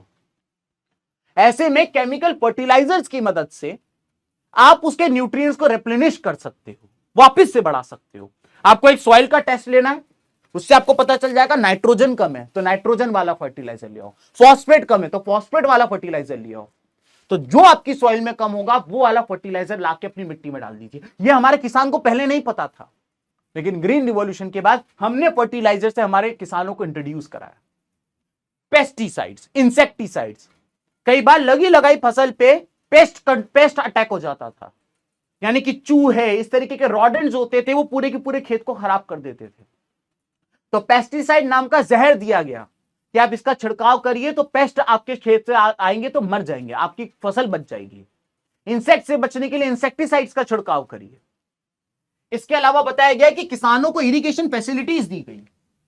पहले जो हमारा किसान था या तो वो बारिश के ऊपर या तो वो नदी के पानी के ऊपर डिपेंडेंट था इरिगेशन करने के लिए, लेकिन अब हमने हमारे किसान को ट्यूबवेल खोद खोद के दिए कि अगर आप बटन दबाओगे तो अंडरग्राउंड वाटर पानी निकलेगा और आप इस अंडरग्राउंड वाटर का इस्तेमाल करके इरिगेशन कर सकते हो। ये हमने हमारे किसान को दिया। इसके अलावा मॉडर्न इक्विपमेंट्स दिए। पहले हमारा किसान प्रिमिटिव सब्सिस्टेंस फार्मिंग कर रहा था, सिंपल टूल्स, कुल्हाड़ी, फावड़ा, इन सब से वो खेती करता था, लेकिन हमने इनको ट्रैक्टर्स, थ्रेशर्स, इन सब से इंट्रोड्यूस करवाया। अब किसान मॉडर्न इक्विपमेंट का इस्तेमाल कर रहा है, इससे उनकी ना केवल मेहनत कम लग रही है, वो आउटपुट भी ज्यादा दे पा रहा है दोस्तों। उसके बाद आता है फोकस रीजन। ग्रीन रिवॉल्यूशन में भारत सरकार ने कहा कि इसका जो पहला स्टेज होगा उसमें हम 3 स्टेट्स को डिसाइड कर रहे हैं। एक है उसमें पंजाब, दूसरा है उसमें हरियाणा और तीसरा उसमें वेस्टर्न उत्तर प्रदेश। तो भारत सरकार ने कहा शुरुआत इन 3 स्टेट से कर रहे हैं, अगर ग्रीन रिवॉल्यूशन सक्सेसफुल रहा तो धीमे धीमे करके बाकी राज्यों में भी ग्रीन रिवॉल्यूशन लेकर आएंगे। तो ये थी आपके सामने ग्रीन रिवॉल्यूशन। ये आपको एग्जाम में 5 नंबर के लिए क्वेश्चन पूछा जा सकता है। अब हमें पढ़ना है कि भाई किस तरीके से हमारे इंडिया में अलग अलग तरीके की क्रॉप्स उगाई जाती है। तो सबसे पहले मैं आपको 4 तरीके की क्रॉप्स इंडिया में जो उगाई जाती है वो सिखाऊंगा। सबसे पहले हम पढ़ेंगे grains and leguminous crop. In grains and leguminous के अंदर सबसे पहले आप लोग पढ़ेंगे राइस के बारे में, फिर आप लोग पढ़ेंगे व्हीट के बारे में, फिर आप लोग पढ़ेंगे मेज के बारे में, फिर आप लोग पढ़ेंगे मिलेट्स के बारे में, और लास्ट में आप लोग पढ़ेंगे पल्सेस के बारे में। तो ये 5 तरीके की ग्रेन्स और लेग्यूमिनस क्रॉप के बारे में आपको पढ़ना है इसके अंदर। फिर आ जाते हैं हम लोग इसके अंदर, यानी कि food crops other than grains. इसमें हम सबसे पहले आपको टी के बारे में पढ़ाएंगे, फिर हम आप लोगों को कॉफी के बारे में पढ़ाएंगे, फिर हम आप लोगों को शुगर केन के बारे में पढ़ाएंगे, और लास्ट में मैं आप लोगों को ऑयल सीड्स के बारे में पढ़ाऊंगा। तो सबसे पहले ग्रेन्स एंड लेग्यूमिनस क्रॉप में ये 5 तरीके की क्रॉप्स पढ़ाई जाएंगी। Food crops other than grains में 4 तरीके की क्रॉप्स पढ़ाई जाएंगी। उसके बाद हॉर्टिकल्चर क्रॉप्स पढ़ाई जाएंगी, और उसके बाद नॉन फूड क्रॉप्स कराई जाएंगी, और ये चैप्टर का फिर ये लगभग खत्म हो जाएगा। अब आपको एग्जाम में क्वेश्चन कैसे आता है, तो आपसे कह देता है चावल, तो बताइए चावल को उगाने के लिए कितना डिग्री का टेम्परेचर चाहिए, चावल को उगाने के लिए कितनी बारिश चाहिए, चावल को उगाने के लिए किस तरीके की सॉइल चाहिए, और चावल को इंडिया में कौन से स्टेट में उगाया जाता है, ऐसे करके 4-5 क्वेश्चन पूछे जाते हैं आपसे। तो मैं आपको जितनी भी क्रॉप्स पढ़ाऊंगा उसमें ये 4-5 क्वेश्चन को ध्यान में रखते हुए कराऊंगा। शुरू करें। सबसे पहले हम लोग, जैसा कि मैंने आपको बताया, चावल के बारे में बात करेंगे। तो चावल एक स्टेपल फूड है। तो स्टेपल फूड का मतलब क्या होता है भाई? वो अनाज जो देश की public day to day life में रोज खा रही है, उसे स्टेपल फूड कहते हैं। अगर आप नॉर्थ इंडिया में चले जाए तो वहां दाल चावल इज अ रिचुअल। मुझे हफ्ते में 3-4 बार में दाल चावल खा सकता हूं दोस्तों। वहीं अगर आप सदर्न इंडिया में चले जाएं तो वहां पे चावल से ही डोसा, इडली, ये सब बनाया जाता है। तो चावल पूरे देश में खाया जाता है, इसलिए चावल देश का सबसे ज्यादा खाए जाने वाला क्रॉप है। ये एक हमारा स्टेपल क्रॉप है। इसके बाद बताया गया है कि चावल को उगाने के लिए आपको 25 डिग्री से ज्यादा का टेम्परेचर और हाई ह्यूमिडिटी चाहिए रहती है। क्या आप जानते हैं दोस्तों, चावल एक खारिफ क्रॉप है, और मैं आप लोगों को पहले ही बता चुका था कि खारिफ क्रॉप उन क्रॉप्स को कहा जाता है जिनको बहुत सारा पानी चाहिए रहता है। चावल को टू बी प्रिसाइज 75 से लेके 100 सेंटीमीटर से ज्यादा का पानी चाहिए। 100 सेंटीमीटर से ज्यादा का पानी चाहिए होता है चावल को। चावल के जो खेत होते हैं ना, उसमें घुटने जितना पानी भरा रहता है। तुम किसी को चावल के खेत के अंदर ऐसे करके डुबा भी सकते हो, इतना पानी होता है चावल के खेत में, भरा रहता पानी, फ्लडेड रहते हैं चावल के खेत। चावल की बात करें तो इंडिया के कौन से इलाके जहां चावल उगाए जाते हैं, जैसे कि प्लेन्स ऑफ नॉर्थ, ठीक है, जैसे कि पंजाब, हरियाणा, मध्य प्रदेश के नॉर्थ का हिस्सा, वेस्टर्न उत्तर प्रदेश वाला इलाका, north eastern states, Manipur, Mizoram, Tripura, Meghalaya, Arunachal Pradesh, Assam. इसके अलावा कोस्टल एरियाज जिनकी बॉर्डर समुद्र से लगती है, जैसे कि गुजरात, महाराष्ट्र, कर्नाटका, केरला, तमिलनाडु, ओडिशा, आंध्र प्रदेश, वेस्ट बंगाल, और लास्ट है डेल्टिक रीजन। अगर हम चावल की बात करें तो India is the second largest producer of चावल जस्ट आफ्टर चाइना। चाइना में सबसे ज्यादा चावल उगाया जाता है, सेकंड नंबर पे हम हैं। आपको पता है चाइना वाले क्या करते हैं? चाइना वाले क्या कह रहे हैं? चाइना वाले कह रहे हैं कि एकदम से अपने किसानों से कह रहे हैं कि तुम चावल मत उगाओ। तो चाइना के किसानों ने कहा हम काय को चावल ना उगाएं भाई, चाइना के लोग इतना चावल खाते हैं। बोले इंडिया वालों को चावल उगाने दो, इनका चावल अपन यूज करेंगे। तो किसानों ने कहा साहब आप सही तो हो, कैसी बातें कर रहे हो? चावल इंडिया वालों का आएगा तो इंडिया वालों का फायदा होगा ना, वो लोग हमारे वहां बेचेंगे, पैसे वाले होते चले जाएंगे। तो वहां की गवर्नमेंट ने यह कहा कि चावल को उगाने के लिए बहुत बहुत सारा पानी चाहिए, हम अपना पानी क्यों वेस्ट कर रहे हैं? पानी ज्यादा वैल्यूएबल एज कंपेयर टू चावल, उनको चावल उगाने दो, उनको उनका पानी वेस्ट करने दो। इससे क्या होगा, एक दिन ऐसा आएगा उनके वहां पानी की कमी हो जाएगी, फिर वो चावल नहीं उगा पाएंगे, फिर हम चावल उगाएंगे, और फिर हम इस चावल को इंडिया वालों को डबल ट्रिपल क्रॉस पे बेचेंगे। तो देखिए उन लोगों ने कितना दिमाग लगाया कि अगर चावल को उगाने में पानी ज्यादा लगता है, और पानी बहुत वैल्यूएबल चीज है, तो पानी को बचाया जाए, चावल कम उगाया जाए, भले हमें बाहर से खरीदना पड़ जाए। चाइना इस लेवल पर ऑपरेट करता है दोस्तों। अब चावल के बाद हम लोग आ जाते हैं गेहूं में, व्हीट। अब गेहूं की बात करें तो जैसा कि आपको पता है चावल के बाद it is the second most important crop in India. North और नॉर्थ वेस्ट इंडिया की बात करें, वहां पे रोटी, पराठे या फिर दाल बाटी, ये सब जब आप खाते हो तो वो काय के बनते हैं? वो आटे के बनते हैं, ज्यादातर वो गेहूं के आटे के बनते हैं, इसलिए गेहूं का बहुत ज्यादा इस्तेमाल किया जाता है। अब गेहूं के बारे में बताया गया है कि गेहूं को उगाने के लिए आपको कूल ग्रोइंग सीजन चाहिए रहता है, और साथ ही साथ ब्राइट सनशाइन चाहिए रहती है at the time of ripening. तो गेहूं के साथ क्या किया जाता है, देखो मैं आपको एक चीज बताता हूं, गेहूं इज अ राबी क्रॉप। गेहूं एक राबी क्रॉप है जिसको पानी कम चाहिए, ठीक है। आप सभी को पता होगा कि भाई सबसे पहले मॉनसून सीजन है। अब जब बारिश इतनी हो जाती है धीमे धीमे करके धरती का टेम्परेचर कम होने लगता है, तो मॉनसून सीजन के जस्ट बाद विंटर सीजन आ जाता है। खूब ठंड पड़ती है, अभी विंटर सीजन चल रहा है। और विंटर सीजन के जस्ट बाद दोस्तों आता है समर सीजन। विंटर सीजन के जस्ट बाद समर सीजन लगता है। अब क्योंकि गेहूं एक राबी क्रॉप है जिसको पानी कम चाहिए, तो ऑब्वियस सी बात है कि तुम इसको मानसून में तो इसका बीज डालोगे नहीं, तो गेहूं के बीज डाले जाते हैं विंटर सीजन में। विंटर सीजन में इसके बीज डाले जाते हैं, क्योंकि जब आपके इसके बीज डालते हो तो इसने कहा है इसको कूल ग्रोइंग सीजन चाहिए रहता है, और विंटर सीजन में उसको ठंडा ग्रोइंग सीजन मिल जाता है। फिर जब वो धीमे धीमे करके फसल बड़ी होती है, तो ये फसल को पकने की बात आती है, तो उसको पकने के लिए गर्म चीज चाहिए रहती है, उसको पकने के लिए ब्राइट सनशाइन चाहिए रहती है, तो इसीलिए समर सीजन में उसको वो ब्राइट सनशाइन मिल जाती है। और समर के तुरंत बाद मॉनसून स्टार्ट हो जाता है, तो हम यहीं पर उसको हार्वेस्ट भी कर देते हैं। एंड ऑफ समर सीजन में उसकी फसल को हम काट भी देते हैं। चीजों को समझने की कोशिश करिए, रटिए मत। रटोगे रटो, तुम बायो रटो, केमिस्ट्री रटो, मुझे फर्क नहीं पड़ता, एसएसटी में तेरे को नहीं रखने दूंगा दोस्त। तो जब वो कहता है कि कूल ग्रोइंग सीजन चाहिए, वो इसीलिए क्योंकि विंटर सीजन में इसके बीज बोए जाते हैं। और जब वो कहता है ब्राइट सनशाइन चाहिए at the time of ripening, इसीलिए समर सीजन में इसकी फसल को हार्वेस्ट किया जाता है। ठीक है सर। अब हम लोग आ जाते हैं कि भाई इसकी बारिश की बात करें तो इसको 50 से 70-75 सेंटीमीटर की बारिश चाहिए। चावल को 100 सेंटीमीटर बारिश चाहिए थी, इसको 50 सेंटीमीटर बारिश चाहिए, लगभग आधी। गेहूं की बात करें तो गेहूं इंडिया में गंगा सतलज प्लेन में सबसे ज्यादा उगाया जाता है, और जहां पे ब्लैक सॉइल है वहां पे भी आप इसको उगा सकते हो। India is the second largest producer just after China. Again हम चाइना से पीछे हैं, चाइना हमसे ज्यादा गेहूं उगा रहा है, उगा लेने दो। सर आपने गेहूं सिखा दिया, आपने चावल सिखा दिया, अब हम लोग पढ़ने जा रहे हैं मिलेट्स के बारे में। ठीक है, अब मिलेट्स को आप ऐसे समझिए दोस्तों, मिलेट्स को हम लोग मोटा अनाज भी कहते हैं। मोटा अनाज, मिलेट्स के अंदर कई सारी चीजें आती हैं, ज्वार, बाजरा, रागी, ये जितनी भी चीजें जो मिलेट के अंदर आती हैं मोटा अनाज होती हैं। ये इसीलिए मोटा अनाज होती हैं क्योंकि इनके अंदर हाई न्यूट्रिशन होते हैं, वेरी हाई न्यूट्रिशन होते हैं इनके अंदर। बाकी चीजों के कंपैरिजन में इनमें न्यूट्रिएंट ज्यादा होते हैं, लेकिन मोटा होने के कारण, मोटा अनाज होने के कारण इसको डाइजेस्ट करना भी मुश्किल होता है, इसलिए आम पब्लिक इतना ज्यादा ये नहीं खाती है।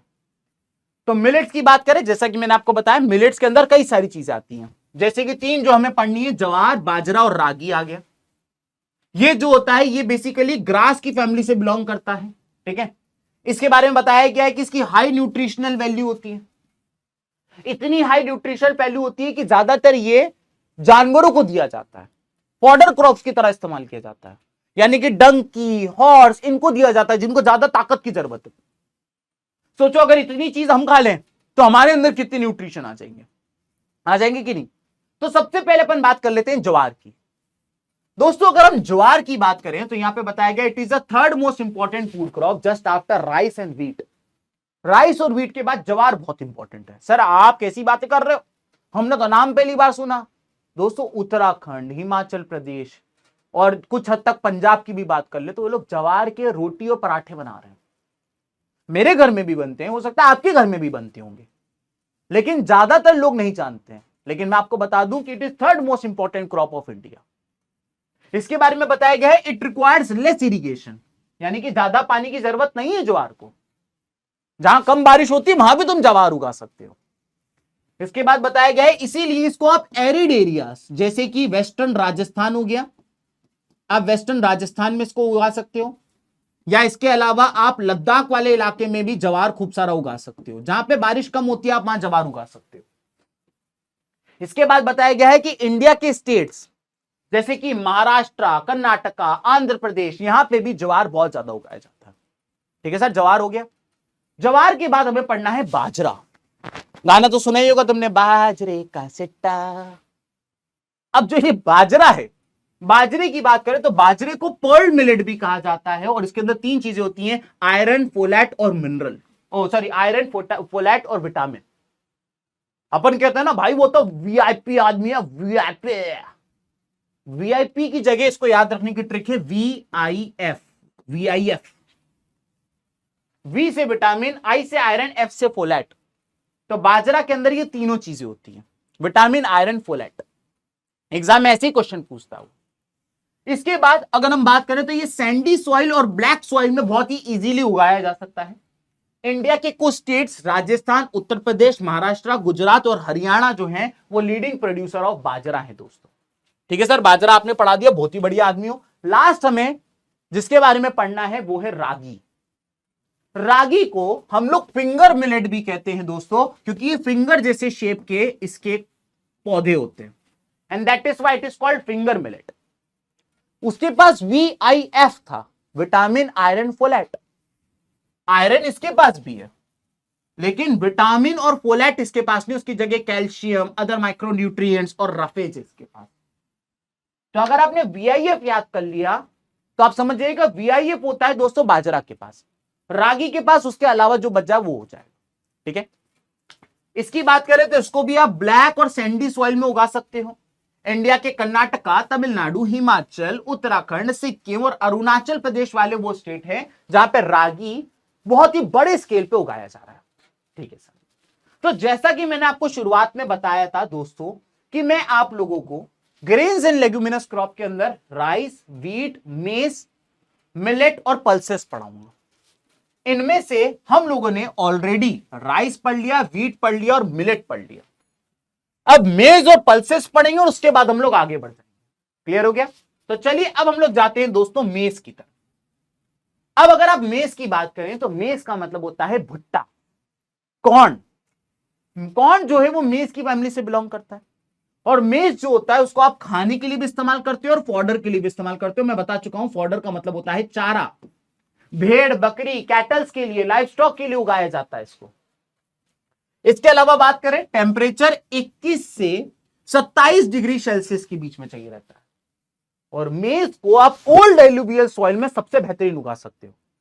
क्या आप मुझे कमेंट सेक्शन के अंदर बता सकते हो कि ओल्ड एलुवियल सॉइल का एक नाम और क्या है? ओल्ड एलुवियल सॉइल का एक नाम और होता है जिसे हम लोग कहते हैं बंगार। ठीक है, तो ये बात हो गई। साथ ही साथ मेज के बारे में यह बात बताई गई है कि मेज को उगाने के लिए, वैसे तो मेज बहुत मुश्किल से उगता था, लेकिन अगर आप HYV सीड्स का इस्तेमाल करो, फर्टिलाइजर्स का इस्तेमाल करो, इरिगेशन का इस्तेमाल करो, तो आप मेज को आप कहीं भी उगा सकते हो। ठीक है, चलिए, इंडिया में कर्नाटका, तेलंगाना, आंध्र प्रदेश, मध्य प्रदेश, उत्तर प्रदेश और बिहार वो स्टेट है जो मेज के लार्जेस्ट प्रोड्यूसर है। इसके अलावा लास्ट तरीके की जो क्रॉप हमें पढ़नी है वो है पल्सेस। पल्सेस तो आपको पता ही होगा, पल्सेस का मतलब होता है दाल, दालें। ठीक है, इंडिया जो है वो दालों का ना केवल लार्जेस्ट प्रोड्यूसर है, लार्जेस्ट कंज्यूमर भी है। क्या आपने कभी इंडिया के बाहर कभी सुना है कि वो दाल खा रहे हैं? तुअर की दाल, अरहर की दाल, मसूर की दाल, चने की दाल, मांस की दाल, कभी सुना है? नहीं। तो दालें उगाता भी इंडिया सबसे ज्यादा है और कंज्यूम भी इंडिया सबसे ज्यादा कर लेता है। ठीक है, दालों की बात करें तो दालों को उगाने के लिए बहुत ही कम मॉइस्चर चाहिए और सरवाइव कर सकता है ये ड्राई कंडीशन में, यानी कि वो जगह जहां ज्यादा बारिश नहीं होती है, एरिड एरियाज, वहां पे तुम आराम से पल्सेस की एग्रीकल्चर कर सकते हो। दालें जो होती हैं वो एक तरीके की लेग्यूमिनस क्रॉप होती हैं। ये लेग्यूमिनस का मतलब क्या है इसको मैं अभी आपको नेक्स्ट स्लाइड में बताऊंगा। नेक्स्ट स्लाइड में हम लेग्यूमिनस को डिटेल में बढ़ेंगे। तो जितनी भी दालें, सारी की सारी दालें लेग्यूमिनस क्रॉप होती हैं एक्सेप्ट अरहर। अरहर को छोड़ के सब लेग्यूमिनस क्रॉप है। तो जितनी भी दालें होती हैं सबकी सब लेग्यूमिनस होती हैं एक्सेप्ट अरहर। ठीक है, और ये लेग्यूमिनस होती हैं इसलिए इनको किसी और क्रॉप के साथ रोटेशन में उगाया जाता है। यानी कि आपने गेहूं उगा लिया, फिर आप दाल उगा लो, फिर आप गेहूं उगाओ, फिर आप दाल उगाओ, फिर आप गेहूं उगाओ, फिर आप दाल उगाओ। तो इनको रोटेशन में किसी क्रॉप के साथ उगाया जाता है क्योंकि लेग्यूमिनस क्रॉप होती है। अब अगर हम दालों की बात करें तो दालों में तुअर, उड़द और मूंग ये खरीफ क्रॉप है। इसको याद रखने की मैं तुम्हें ट्रिक बताता हूं, मत घबराओ। इसको याद रखने की ट्रिक है, तुम हो खान, तुम खान हो। अब खान में खा से आएगा खरीफ, और टी से आएगा तुअर, यू से आएगा उड़द और एम से आएगा मूंग। तुम खान। तो ये 3 जो दालें हैं वो खरीफ क्रॉप है। वहीं जो नीचे की दाल है मसूर, ग्राम और पीस, वो राबी क्रॉप है। और इनको याद रखने की ट्रिक है एमआरपीजी, एमआरपीजी, जिसमें एम से आता है मसूर, आर से आता है राबी, पी से आता है पीस और जी से आता है ग्राम। तो ये 2 ट्रिक की मदद से आप दालों को राबी और खारिफ में डिफाइन कर सकते हो कि कौन सी दालें खारिफ और कौन सी दालें राबी है। ठीक है, मैंने आपको बताया सारी की सारी दालें लेग्यूमिनस क्रॉप होती हैं एक्सेप्ट अरहर। तो आइए ये समझते हैं कि लेग्यूमिनस क्रॉप क्या होता है। तो सबसे पहले मैं आपको लेग्यूमिनस क्रॉप बताऊं, आपको थोड़ा सा डिटेल में मैं समझा देता हूं क्या होता है लेग्यूमिनस क्रॉप। अगर हम हमारे एटमॉस्फेयर की बात करें दोस्तों, अगर हम हमारे एटमॉस्फेयर की बात करें तो हमारे एटमॉस्फेयर के अंदर नाइट्रोजन गैस जो होती है वो 78% होती है। हमारे एटमॉस्फेयर में 78% नाइट्रोजन गैस है। ठीक है, ऑक्सीजन गैस जो होती है वो 21% होती है और 1% जो होती है वो अदर गैसेस होती है। अदर गैसेस 1% होती है। अब इसमें से आप सभी को यह तो पता होगा कि ऑक्सीजन गैस हमें चाहिए होती है रेस्पिरेशन करने के लिए। यह तो आपको पता ही होगा कि हमें रेस्पिरेशन करने के लिए ऑक्सीजन गैस चाहिए। लेकिन क्या आपको पता है नाइट्रोजन गैस क्यों चाहिए? नाइट्रोजन गैस चाहिए होती है ग्रोथ के लिए। किसी भी लिविंग ऑर्गेनिज्म को ग्रो करना है तो उसको नाइट्रोजन गैस चाहिए। लेकिन हम ह्यूमन बींग्स इतने ज्यादा अनफॉर्चुनेट है कि एटमॉस्फेयर में 78% नाइट्रोजन होने के बावजूद हम उसको डायरेक्ट नहीं ले सकते हैं, डायरेक्ट नहीं कंज्यूम कर सकते। 70-78% हमारे एटमॉस्फेयर में नाइट्रोजन गैस है, लेकिन तब भी हम वो नाइट्रोजन गैस डायरेक्टली नहीं ले सकते। ऐसे में हमारी मदद करते हैं लेग्यूमिनस क्रॉप। आइए मैं आपको बताता हूं लेग्यूमिनस क्रॉप और नॉर्मल क्रॉप में क्या डिफरेंस होता है। दोस्तों लेग्यूमिनस क्रॉप होती हैं, इनकी जड़ों के पास एक स्पेशल टाइप का बैक्टीरिया होता है। इनकी जड़ों के पास एक स्पेशल टाइप का बैक्टीरिया होता है, इसे कहा जाता है नाइट्रोजन फिक्सिंग बैक्टीरिया। तो जितनी भी लेग्यूमिनस क्रॉप होती है उनकी जड़ों के पास एक स्पेशल टाइप का बैक्टीरिया होता है which is called nitrogen fixing bacteria. अब होता क्या है कि आपके एटमॉस्फेयर में जो भी नाइट्रोजन है, आपके एटमॉस्फेयर में जो भी नाइट्रोजन है, ये नाइट्रोजन फिक्सिंग बैक्टीरिया क्या करते हैं, उस नाइट्रोजन को खा लेते हैं और खाने के बाद ये पूप आउट करते हैं एक चीज जिसे कहा जाता है अमोनिया। तो ये नाइट्रोजन फिक्सिंग बैक्टीरिया क्या करते हैं, नाइट्रोजन खाते हैं और नाइट्रोजन खाने के बाद बाहर निकालते हैं अमोनिया। खाया नाइट्रोजन निकाला अमोनिया, खाया नाइट्रोजन निकाला अमोनिया। ठीक है सर। तो ये जो नाइट्रोजन फिक्सिंग बैक्टीरिया है, जिनका एक नाम और होता है राइजोबियम, इन्होंने नाइट्रोजन खाया और पूप आउट कर दिया अमोनिया। समझ गए सर हम? अब क्या होता है, एक और स्पेशल टाइप का बैक्टीरिया होता है इधर ही, और उस स्पेशल टाइप के बैक्टीरिया का नाम होता है नाइट्रीफाइंग बैक्टीरिया। यहां पर आप देख सकते हैं कि यहां पे एक और बैक्टीरिया बनाने वाला हूं मैं, और इसका नाम है नाइट्रीफाइंग बैक्टीरिया। ये जो आप देख रहे हैं, ये इसका नाम है नाइट्रीफाइंग बैक्टीरिया। अब ये नाइट्रीफाइंग बैक्टीरिया क्या करता है, नाइट्रोजन फिक्सिंग बैक्टीरिया ने जो खा के पूप आउट किया, यानी कि जो अमोनिया निकाला, ये वो अमोनिया खा लेता है और अमोनिया को खाने के बाद अब ये पूप आउट करता है नाइट्रेट। समझ में आया? तो एटमॉस्फेयर का जो नाइट्रोजन है, 78% जो नाइट्रोजन एटमॉस्फेयर में, उसे राइजोबियम यानी कि नाइट्रोजन फिक्सिंग बैक्टीरिया खाता है और नाइट्रोजन को खा के अमोनिया निकालता है। उस अमोनिया को दूसरा बैक्टीरिया जिसका नाइट्रीफाइंग बैक्टीरिया नाम है वो खाता है और दूसरी तरफ से वो निकालता है नाइट्रेट। और जो ये नाइट्रेट होता है, इस नाइट्रेट को ये जो प्लांट होते हैं ये एब्जॉर्ब कर पाते हैं। तो जैसे हम नाइट्रोजन नहीं ले पाते हैं, वैसे ही प्लांट भी नाइट्रोजन नहीं ले पाते हैं। ये जिस चीज को ले पाते हैं उसका नाम है नाइट्रेट। तो ये लोग प्यार क्या करते हैं, वो नाइट्रेट ले लेते हैं। तो जब ये प्लांट वो नाइट्रेट ले लेते हैं, कौन से प्लांट, लेग्यूमिनस प्लांट, तो जब ये वो नाइट्रेट ले लेते हैं तो ये ग्रो करते हैं, क्योंकि नाइट्रोजन से तो ग्रोथ होती है, ये प्लांट ग्रोथ करते हैं। और फिर जब तुम उस प्लांट को खा लेते हो in the form of vegetables, तुमने स्पिनच खाया, तुमने मेथी खाई, तुमने कोई भी वेजिटेबल खाया, तो जब तुम उस वेजिटेबल को खाते हो तो वो नाइट्रोजन तुम्हारी बॉडी में आ जाता है और फिर तुम ग्रोथ कर पाते हो। सर हम तो नॉन वेजिटेरियन है, ये फूल पत्ती हम नहीं खाते। तो इस लेग्यूमिनस क्रॉप को एक चिकन खाएगा, उसकी बॉडी में वो नाइट्रोजन आ जाएगा, तुम उस चिकन को खाओगे तो तुम्हारी बॉडी में वो नाइट्रोजन आ जाएगा। तो चाहे ऐसे कान पकड़ो चाहे ऐसे कान पकड़ो, इस तरीके से नाइट्रोजन हमारी बॉडी में आता है और फिर हमारी बॉडी ग्रोथ कर पाती है। तो अगर आपसे कोई पूछे लेग्यूमिनस क्रॉप और नॉर्मल क्रॉप में क्या डिफरेंस है, तो लेग्यूमिनस क्रॉप वो क्रॉप होती हैं जिनकी जड़ों के पास नाइट्रोजन फिक्सिंग बैक्टीरिया यानी कि राइजोबियम होता है। ये नाइट्रोजन को खाती हैं, अमोनिया निकालती हैं और फिर उस अमोनिया को दूसरा बैक्टीरिया नाइट्रीफाइंग बैक्टीरिया खाता है, वो नाइट्रेट निकालता है। ये नाइट्रेट ये लेग्यूमिनस क्रॉप एब्जॉर्ब कर लेती है और ये ग्रोथ करती है और फिर जब हम इनको खा लेते हैं तो हम ग्रोथ करते हैं। सारी की सारी दालें लेग्यूमिनस क्रॉप होती हैं एक्सेप्ट अरहर। दोस्तों ये आपके बायोलॉजी का भी कॉन्सेप्ट था, इसलिए मैंने उसको डिटेल में बता दिया। अगर आपको ये लेग्यूमिनस क्रॉप का कॉन्सेप्ट अच्छे से समझ में आ गया हो तो एक लाइक जरूर करके जाइएगा दोस्तों। ठीक है सर, लेग्यूमिनस क्रॉप भी समझ में आ गई। अब हमने पल्सेस पढ़ लिए, अब हम पढ़ने जा रहे हैं food crops other than grains. यानी कि अभी आप लोगों ने ये सारी चीजें पढ़ ली, अभी आप लोगों ने ये सारी चीजें पढ़ ली, रीट, राइस, वीट, मेज, मिलेट, पल्सेस सब पढ़ लिया। अब इसके बाद हम जा रहे हैं food crops other than grains में। इसमें हमें टी पढ़ना है, कॉफी पढ़ना है, शुगर केन पढ़ना है, ऑयल सीड्स पढ़ना है। तो आइए चलिए अब इनको शुरू कर देते हैं।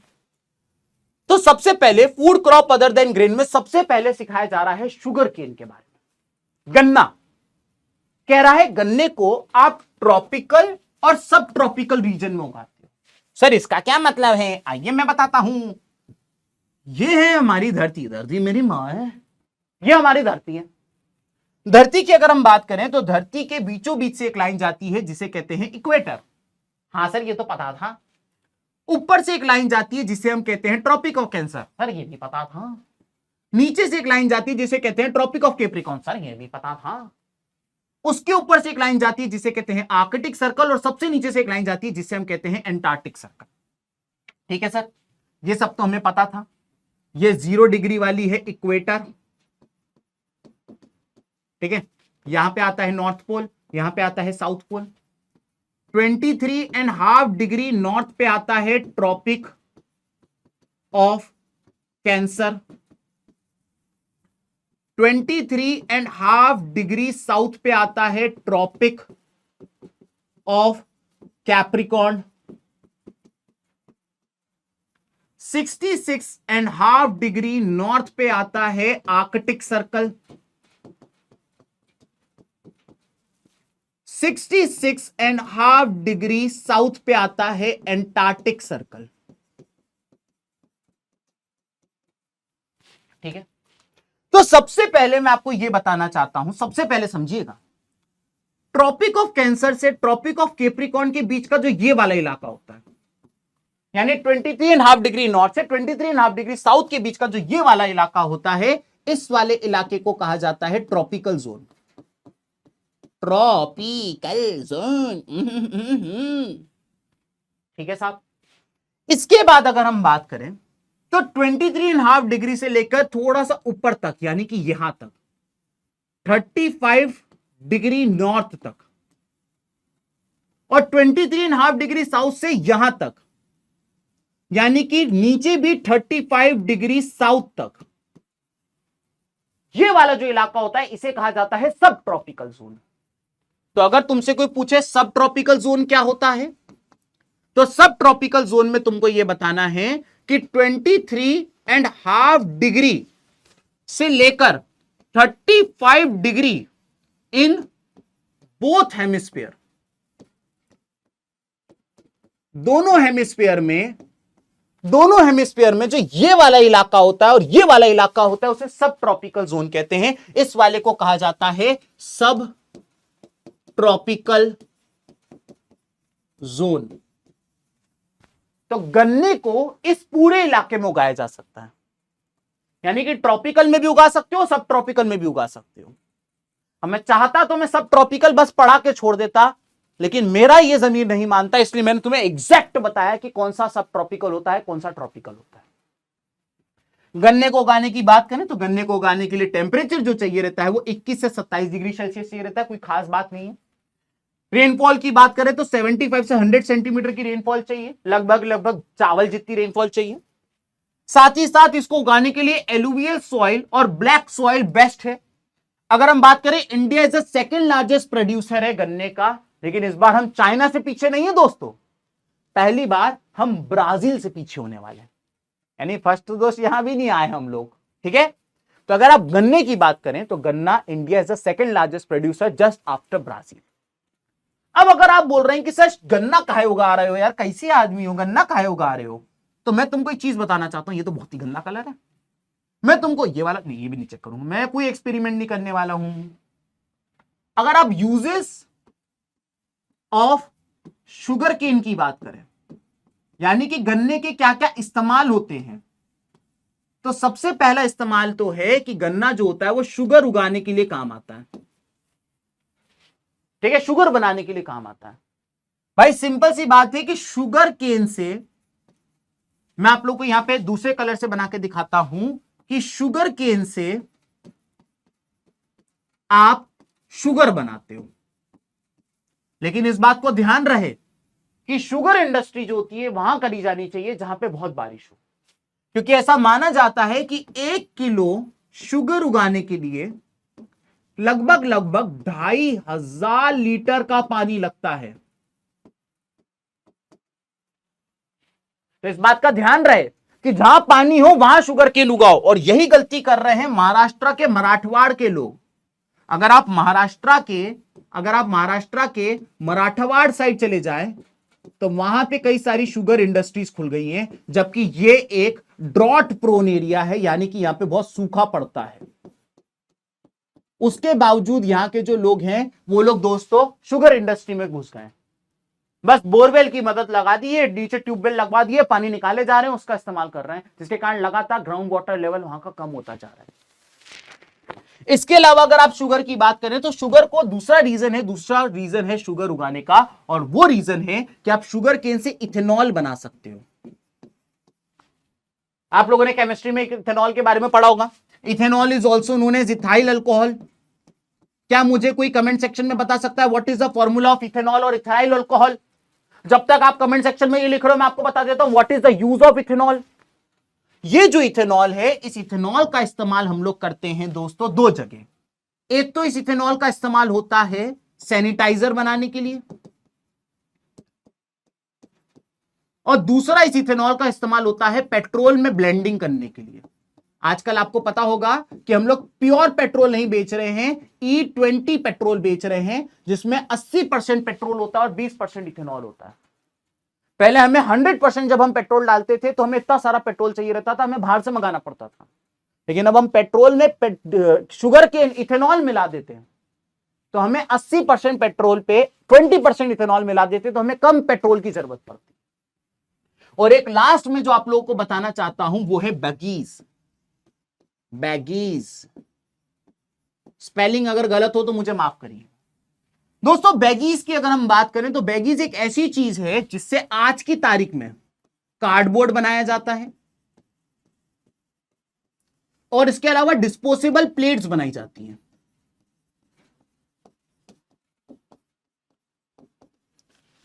जब आप लोग शुगर केन को अच्छे से जूस पीने जाते हो तो उसको एकदम अच्छे से निचोड़ देते हैं, दूसरी तरफ से जो सूखा शुगर केन निकलता है उसको और ड्राई किया जाता है, उसका पाउडर बनाया जाता है, और उस पाउडर से कार्डबोर्ड और प्लास्टिक की प्लेट्स की जगह डिस्पोजेबल प्लेट्स बनाई जा सकती है। इसीलिए इंडिया में शुगर केन इंडस्ट्री जो है वो बहुत ज्यादा बूम पर है दोस्तों। ठीक है सर, शुगर केन तो आपने बहुत डिटेल में बता दिया, अब आप बता दो ऑयल सीड्स के बारे में। बहुत टाइम वेस्ट कर रहे हो आप हमारा। अरे यार पूछ और नेकी। अगर आप ऑयल सीड्स की बात करें दोस्तों तो ऑयल सीड्स का मतलब वो बीज जिसको पीसने से, जिसको क्रश करने से ऑयल निकल जाए उसे ऑयल सीड्स कहते हैं। अब मार्केट में ऑयल बहुत सारे तरीके का आता है। मेरी मम्मी महीने की जब ग्रोसरी लेने जाती है तो क्या करती है, एक मूंगफली का तेल उठा लेती है, एक सरसों का तेल उठा लेती है, एक राइस ब्रेन ऑयल उठा लेती है। तो जैसा कि आपको पता है बहुत सारे ऐसे सीड्स हैं जिनको क्रश कर करके आप तेल निकाल सकते हो। As a matter of fact भारत की जो टोटल एरिया है जिसपे हम खेती करते हैं उसमें से 12% इलाके पे हम ऑयल सीड्स उगाते हैं। सोचिए आप, हम इतना ऑयल सीड्स ग्रो करते हैं कि हम सेकेंड लार्जेस्ट प्रोड्यूसर है अगेन आफ्टर चाइना। कौन कौन से ऑयल सीड्स होते हैं? इसका एग्जांपल है groundnut, mustard, coconut, sesamum, soybean, castor seed, sunflower. इन सब का तेल निकाला जा सकता है। अब नीचे जो आप ये बॉक्स देख रहे हो, ये बॉक्स बहुत ही ज्यादा एमसीक्यू में पूछा जाता है दोस्तों। अगर आपसे बोले ग्राउंड नट, तो आपको बताना है ग्राउंड नट एक खारिफ क्रॉप है। ग्राउंड नट जो है वो एक खारिफ क्रॉप। लिंसीड और मस्टर्ड की बात करें तो ये राबी क्रॉप। वहीं अगर हम बात करें कैस्टर सीड की, तो ये राबी और खारिफ दोनों है, ये ध्यान रखिएगा। राबी खारिफ दोनों है कैस्टर, ये बहुत इंपॉर्टेंट है। कैस्टर ऑयल आता है, एक कैस्टर ऑयल शायद गाड़ी में इंजन लगता है, कैस्टर कहते हैं उसको, क्या कहते हैं मुझे बताना कमेंट सेक्शन में, उसे क्या कहते हैं। तो जो कैस्टर होता है वो राबी भी और खारिफ भी है, दोनों के अंदर आता है। लेकिन एक ऐसा भी है जो किसी इलाके में राबी हो तो किसी इलाके में खारिफ है, और वो है सेसेमम। सेसेमम की बात करें तो सेसेमम खारिफ है नॉर्थ में और राबी है साउथ में। इसको याद रखने की ट्रिक है दोस्तों, हैशटैग SSR। अब जैसे ही मैं हैशटैग SSR लिखता हूं, लाइव क्लास में लिखूं चाहे रिकॉर्डेड में लिखूं, बच्चा अपने आप कमेंट सेक्शन में एक ही चीज बोलता है, सुशांत सिंह राजपूत। लेगेसी छोड़ के जाओ तो ऐसी छोड़ के जाओ। तो SSR मैंने क्यों बोला? मैंने इसलिए कहा कि जो सेसेमम है वो साउथ इंडिया के अंदर वो राबी क्रॉप है। सेसेमम जो है वो साउथ इंडिया के अंदर राबी क्रॉप है, इसलिए हैशटैग SSR। अगर साउथ इंडिया में राबी है तो नॉर्थ इंडिया में खारिफ होगी। आपका एमसीक्यू का खेल मैंने यहां समाप्त कर दिया। ऑयल सीड के बाद हमें बताना है आपको टी के बारे में। दोस्तों चाय, अगर आप चाय की बात करें तो जैसा कि आपको पता है कि India is the second largest producer of चाय आफ्टर चाइना। क्या आपको पता है 1840s तक इंडिया में टी उगाई नहीं जाती थी। इंडिया में चाय उगाते ही नहीं थे। एक ऐसा देश जहां के लोग चाय के बगैर सुबह नहीं उठती है। हर गली में, हर चौराहे पे आपको चाय की टपरी मिल जाएगी। उस देश में चाय नहीं उगाई जाती थी। चाय केवल चाइना में उगाई जाती थी, और चाइना वाले कहते थे कि हम आपको चाय देंगे लेकिन उसके बदले हम आपसे चांदी लेंगे। और ये इन्होंने ब्रिटिशर्स के साथ डील कर रखी थी कि चाय के बदले चांदी, चाय के बदले चांदी। ये ब्रिटिशर्स को बहुत भारी पड़ रहा था, चाय के बदले चांदी। तो ब्रिटिशर्स ने क्या किया? ब्रिटिशर्स ने ओपियम नाम की चीज का इस्तेमाल किया। ओपियम, बेसिकली चाइना में बहुत सारे लोग ओपियम की खेती करते थे। ओपियम के दो फायदे होते थे, एक तो ओपियम से दवाई बनाई जाती थी और एक तो ओपियम से नशा किया जाता था। चाइनीज एम्परर को यह बात पता चल गया, तो चाइनीज एम्परर ने कहा ओपियम अब केवल मेरे लोग उगाएंगे, जितना उगाएंगे जितने की दवाई की जरूरत होती है, इसके अलावा चाइना के लोग ओपियम नहीं उगाएंगे क्योंकि नशे में ये बर्बाद होते जा रहे हैं। तो चाइना में ओपियम की खेती पर बैन लगा रखा था। और ब्रिटिशर्स को यहां पे एक चीज दिखी, तो ब्रिटिशर्स क्या करते थे, इंडिया में ओपियम उगाते थे और धीमे से बॉर्डर पे जाके चाइनीज लोगों को ओपियम देते थे और उनसे उससे बदले चाय ले लेते थे। तो चांदी नहीं देनी पड़ रही थी इनको, ओपियम के बदले वो चाय ले लेते थे, क्योंकि चाइनीज किसान जो था वो नशे के लिए किसी भी हद तक जाने को तैयार था। और जब चाइनीज एम्परर को ब्रिटिशर्स की इन करतूतों के बारे में पता चला, तो दोस्तों फिर दो ओपियम वॉर्स लड़े गए थे। दो ओपियम वॉर्स लड़े गए बिटवीन ब्रिटिशर्स एंड चाइनीज। जब ओपियम वॉर लड़ रहे थे तभी इंडिया के नॉर्थ ईस्ट में ब्रिटिशर्स को दिखा कि इंडिया के नॉर्थ ईस्ट में नेचुरली, इन नॉर्थ ईस्ट इंडिया की बात करें तो वह नेचुरली चाय उग रही थी। फिर उन्होंने कहा अरे यार, हम तो जबरदस्ती दो लड़ाई लड़ ली है, चांदी दे दी इतनी सारी। उन्होंने कहा अगर इंडिया में नॉर्थ ईस्ट में नेचुरली उगाई जा सकती तो हम ऐसे भी उगाएंगे। फिर जाके इंडिया के नॉर्थ ईस्ट में चाय की खेती शुरू हुई, कल्टीवेशन ऑफ ट्री शुरू हुआ, कल्टीवेशन ऑफ टीज शुरू हुआ, और इस तरीके से चाय की खेती इंडिया में शुरू हुई। अब यहां पे बताया गया है कि चाय भी एक tropical as well as sub tropical crop है, just like sugar cane. Just like sugar cane ये भी tropical and sub tropical crop है। साथ ही साथ चाय को वहां उगाया जाता है उस मिट्टी पे जिसमें ह्यूमस होता है। ह्यूमस के बारे में मैं अभी तुम लोगों को नेक्स्ट स्लाइड में बताऊंगा, तो घबराने की आवश्यकता नहीं कि सर ये ह्यूमस हमस क्या होता है। चाय को उगाने के लिए कहा गया है कि चाय को उगाने के लिए warm, moist and Frost free climate चाहिए रहता है। सर ये फ्रॉस्ट फ्री क्लाइमेट क्या होता है? फ्रॉस्ट फ्री क्लाइमेट, ठंड के मौसम में आपने देखा होगा किस तरीके से चीजों के ऊपर एक पानी की लेयर चढ़ जाती है जिसे फ्रॉस्ट कहा जाता है।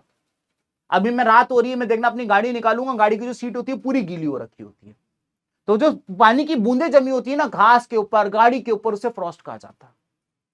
और चाय को फ्रॉस्ट फ्री क्लाइमेट चाहिए, यानी कि ये फ्रॉस्ट चाय के लिए जहर होती है दोस्तों, ठीक है।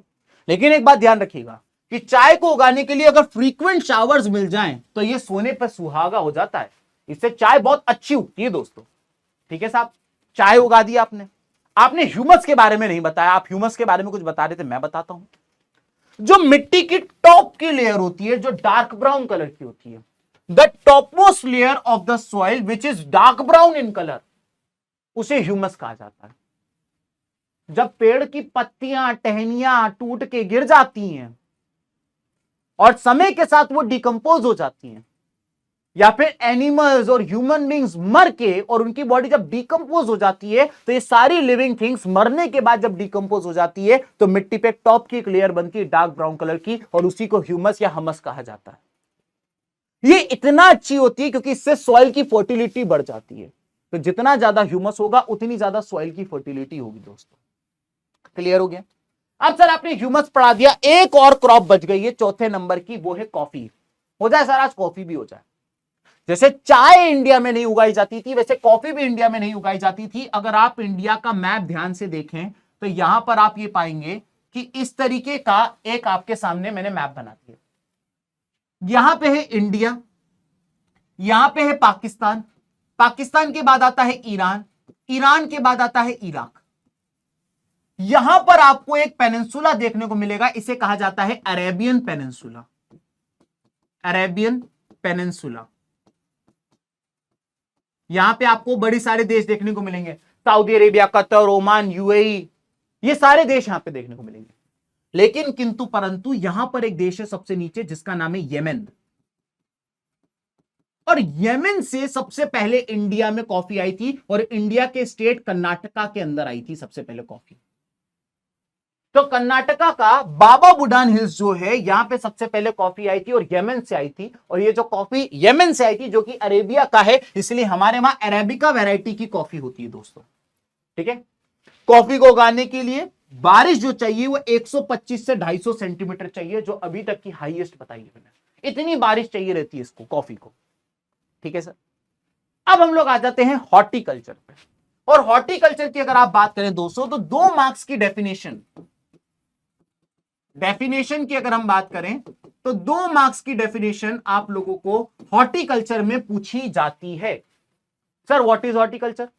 तो जब दोस्तों आप लोग फ्रूट्स और वेजिटेबल्स की खेती करते हो तो उसे हॉर्टिकल्चर कहते हैं। फ्रूट्स और वेजिटेबल्स, ग्रेन्स नहीं, गेहूं, चावल, दाल, मक्का, ये सब नहीं, फ्रूट्स और वेजिटेबल्स, तो उसे हॉर्टिकल्चर कहा जाता है। India is again second largest producer in horticulture, just again after China. हम हर चीज में चाइना से पीछे हैं, एक चीज में आगे हैं, वो है पल्सेस। लेकिन जितना पल्सेस उगाते उतना खा भी लेते हैं, और एक चीज में हम चाइना की जगह ब्राजील से पीछे हैं, वो है शुगर केन, ठीक है सर। अब मैंने आपको जितनी भी क्रॉप्स पढ़ाई, जितनी भी पढ़ाई, उन सभी के लिए मैंने एक यहां पे टेबल बना रखा है, 1 2 3 4।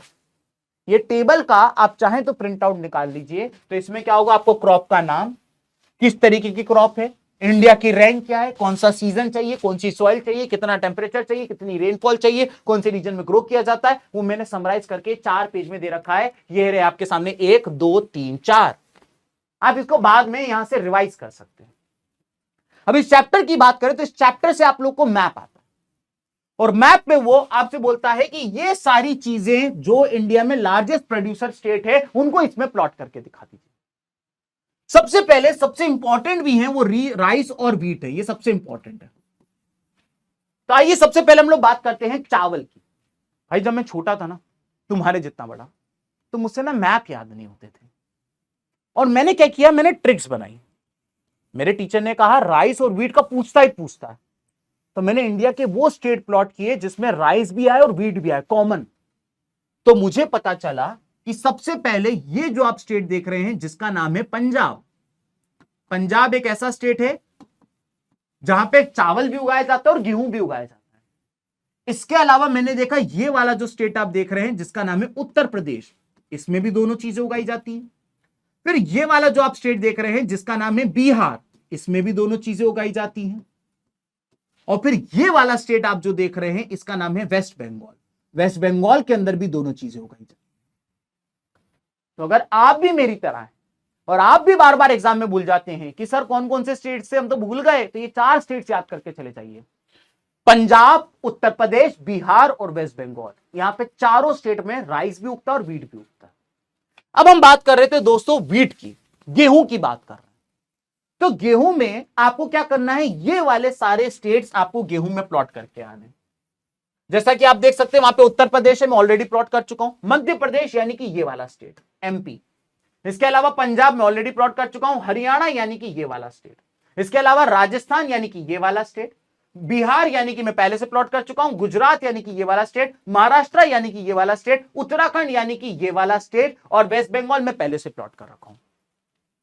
तो आपने एक बात नोटिस करी, ये सारे पड़ोसी राज्य आपकी अंडरस्टैंडिंग के लिए मेरे को पहले से भी प्लॉट करके लाया था, लेकिन आप इसमें एक बात नोटिस करिएगा, ध्यान से देखिएगा आप लोग। पंजाब, हरियाणा, उत्तराखंड, उत्तर प्रदेश, बिहार, वेस्ट बंगाल। चलिए वापस आइए, वापस आइए। उसके बाद मध्य प्रदेश, महाराष्ट्र, गुजरात, राजस्थान, हरियाणा, पंजाब। आप देख सकते हो ये सारे के सारे नेबरिंग स्टेट्स हैं, सारे के सारे नेबरिंग स्टेट्स हैं। आपको बस क्या करना है, हिमाचल मत लीजिएगा और यहां पर केवल आपको वेस्ट बंगाल लेना है। हिमाचल मत लीजिएगा और यहां पे आपको केवल वेस्ट बंगाल लेना है। तो आप एक बात पाएंगे कि यहां पर आप ये पाएंगे कि ये वाले सारे के सारे जो स्टेट्स हैं, ये वाले सारे के सारे जो स्टेट्स हैं, वो सब की सब एक उसमें आ जाते हैं। सर ये तो वीट हो गया, अब आप चावल बता दो। चावल में भी आपको याद रखना है, पंजाब आप जरूर करके आइएगा, उत्तर प्रदेश आप जरूर करके आइएगा, बिहार आप जरूर करके आइएगा और वेस्ट बंगाल आप जरूर करके आइएगा। ये 4 तो कॉमन है। इसके बाद कोस्टल ईस्टर्न घाट के आप सारे खींच दीजिएगा। जैसे कि आप वेस्ट बंगाल के नीचे ओडिशा, ओडिशा के नीचे आंध्र प्रदेश, आंध्र प्रदेश के नीचे तमिलनाडु, ये सारे खींच दीजिएगा। यहां पे आप आसाम को भी ले लीजिएगा थोड़ा सा, और थोड़ा सा अगर आप इधर चले जाएं तो यहां पर आपको छत्तीसगढ़ को भी लेना पड़ेगा, और इसके अलावा आपको यहां पे तेलंगाना को लेना पड़ेगा। ये सारे ईस्टर्न कोस्ट के स्टेट्स आ जाते हैं। आपके अंडरस्टैंडिंग के लिए मैंने उनको भी प्लॉट कर रखा है। अब आ जाते हैं ये वाले स्टेट। आपसे पूछ रहा था शुगर केन का लार्जेस्ट प्रोड्यूसर कौन है इंडिया में।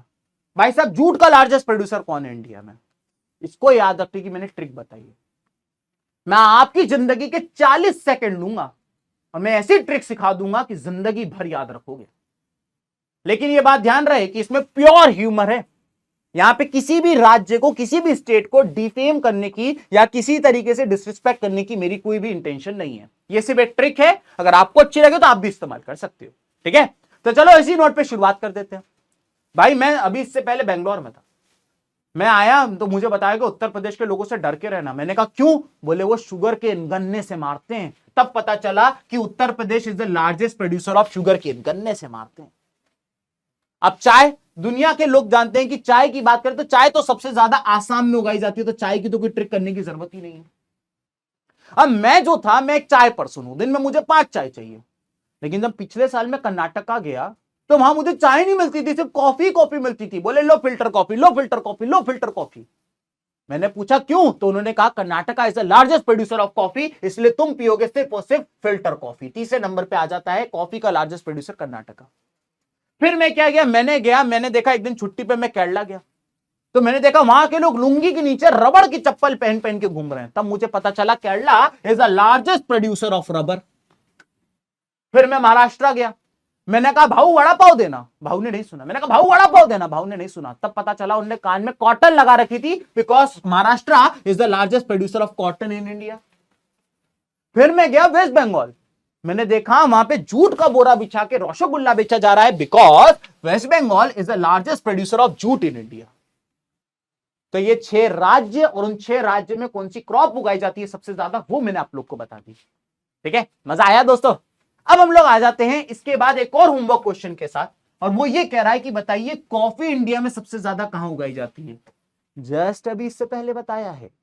अब अगर तुम इसका आंसर भी गलत दो तो दोस्त फिर देख लेना, कैमरा से बाहर निकलने मुझे टाइम ना लगे है। Pause the video and answer in comment section में। चेक करना चाहता हूं कि किसने अभी अभी जो ट्रिक पढ़ी उसको याद होगी। ठीक है, अब हम लोग आ जाते हैं रबड़ पे। नॉन फूड क्रॉप्स में सबसे पहले आ गए हम रबड़ में। अभी थोड़ी देर बताया कि केरला के लोग लुंगी के नीचे रबर पहनते हैं, रबर की चप्पल। तो रबर सबसे ज्यादा केरला में उगाई जाती है, और रबर एक इक्वेटोरियल क्रॉप है, यानी कि इक्वेटर के पास वाला जो इलाका है वहां पे आप रबर आराम से उगा सकते हो। इवन ट्रॉपिक ऑफ कैंसर से ट्रॉपिक ऑफ कैप्रिकॉर्न के बीच वाले इलाके में भी तुम रबर उगा सकते हो। रबर की बात करें तो उसको उगने के लिए हॉट एंड ह्यूमिड क्लाइमेट चाहिए और रेनफॉल इसको भी 200 सेंटीमीटर की चाहिए। ठीक है, ज्यादा कुछ है नहीं। रबर के इस तरीके के पेड़ होते हैं, उसमें ट्रंक में एक ऐसा चीरा लगा देते हैं, तो डिप टिप बरसा पानी की तरह उसमें से रबर टपकने लगता है, और यहां पे एक यूटेंसिल लगा देते हैं और सारा रबर उसमें आ जाता है। ठीक है सर। रबर के बाद आ जाते हैं हम कॉटन के ऊपर। कॉटन की खेती होती है दोस्तों। ठीक है, इस तरीके के कॉटन के पेड़ होते हैं, हिंदी में कपास कहा जाता है। जो कॉटन की बात करें तो India is the second largest producer just after China. ये 2017 का डेटा बता रहा हूं मैं आपको। और व्हाइट कलर की कॉटन को उगाने के लिए, ब्लैक कलर की सॉइल चाहिए रहती है। व्हाइट कलर की कॉटन को उगाने के लिए ब्लैक कलर की सॉइल चाहिए रहती है। यह बात यहां पे लिखी हुई है। अगेन, कॉटन को उगाने के लिए भी 210 दिन का फ्रॉस्ट फ्री डेज चाहिए। अब देखो, फ्रॉस्ट फ्री डेज के बारे में मैंने आपको टी में भी कहा था, लेकिन टी में कोई स्पेसिफिक नहीं था, नॉन स्पेसिफिक था, बस इतना कहा गया था कि फ्रॉस्ट फ्री डेज चाहिए। कितने चाहिए वो नहीं बताया गया था, लेकिन कॉटन में एग्जैक्ट बता दिया, कम से कम 210 दिन। बारिश तो बिल्कुल नहीं होनी चाहिए, कॉटन गीला हो जाएगा तो खराब हो जाएगा, तो पता ही है तुमको। साथ ही साथ ब्राइट सनशाइन चाहिए। ये खारिफ क्रॉप है, जैसा कि मैंने आप लोग को बताया था, ये सारी बातें मैं आपको बता दी। हम बात करते हैं जूट। दोस्तों, जूट को गोल्डन फाइबर कहा जाता था just because of its colour. Golden colour का था तो ऐसे गोल्डन फाइबर कहते थे। पहले जूट की बहुत वैल्यू थी, हर चीज जूट की बनाई जाती थी, बोरे से लेकर कपड़ों तक सब कुछ जूट का बनता था। लेकिन जैसे जैसे सिंथेटिक मटेरियल्स आ गए, रेयॉन, नायलॉन, तो जूट की वैल्यू कम हो गई। लेकिन अगेन वापस से जूट इस्तेमाल होना शुरू हुआ है। अब लोग फैंसी जूट के बैग बना बना के यूज करते हैं, जिसे इंग्लिश में टॉट कहा जाता है। ठीक है, अब यहां पे बताया जाए कि जूट को उगाने के लिए वेल ड्रेन फर्टाइल सॉइल चाहिए, और ज्यादातर जूट वेस्ट बंगाल में उगाया जाता है, क्योंकि यहां पे ब्रह्मपुत्र नदी का बहुत सारा बेसिन है। तो ब्रह्मपुत्र नदी का जो बेसिन है, वहां की जो मट्टी है, it is well suited for growing jute in India. Jute को उगाने के लिए हाई टेम्परेचर चाहिए। इसके अलावा लास्ट जिस क्रॉप के बारे में जिसको आपको पढ़ना है वो है सिल्क।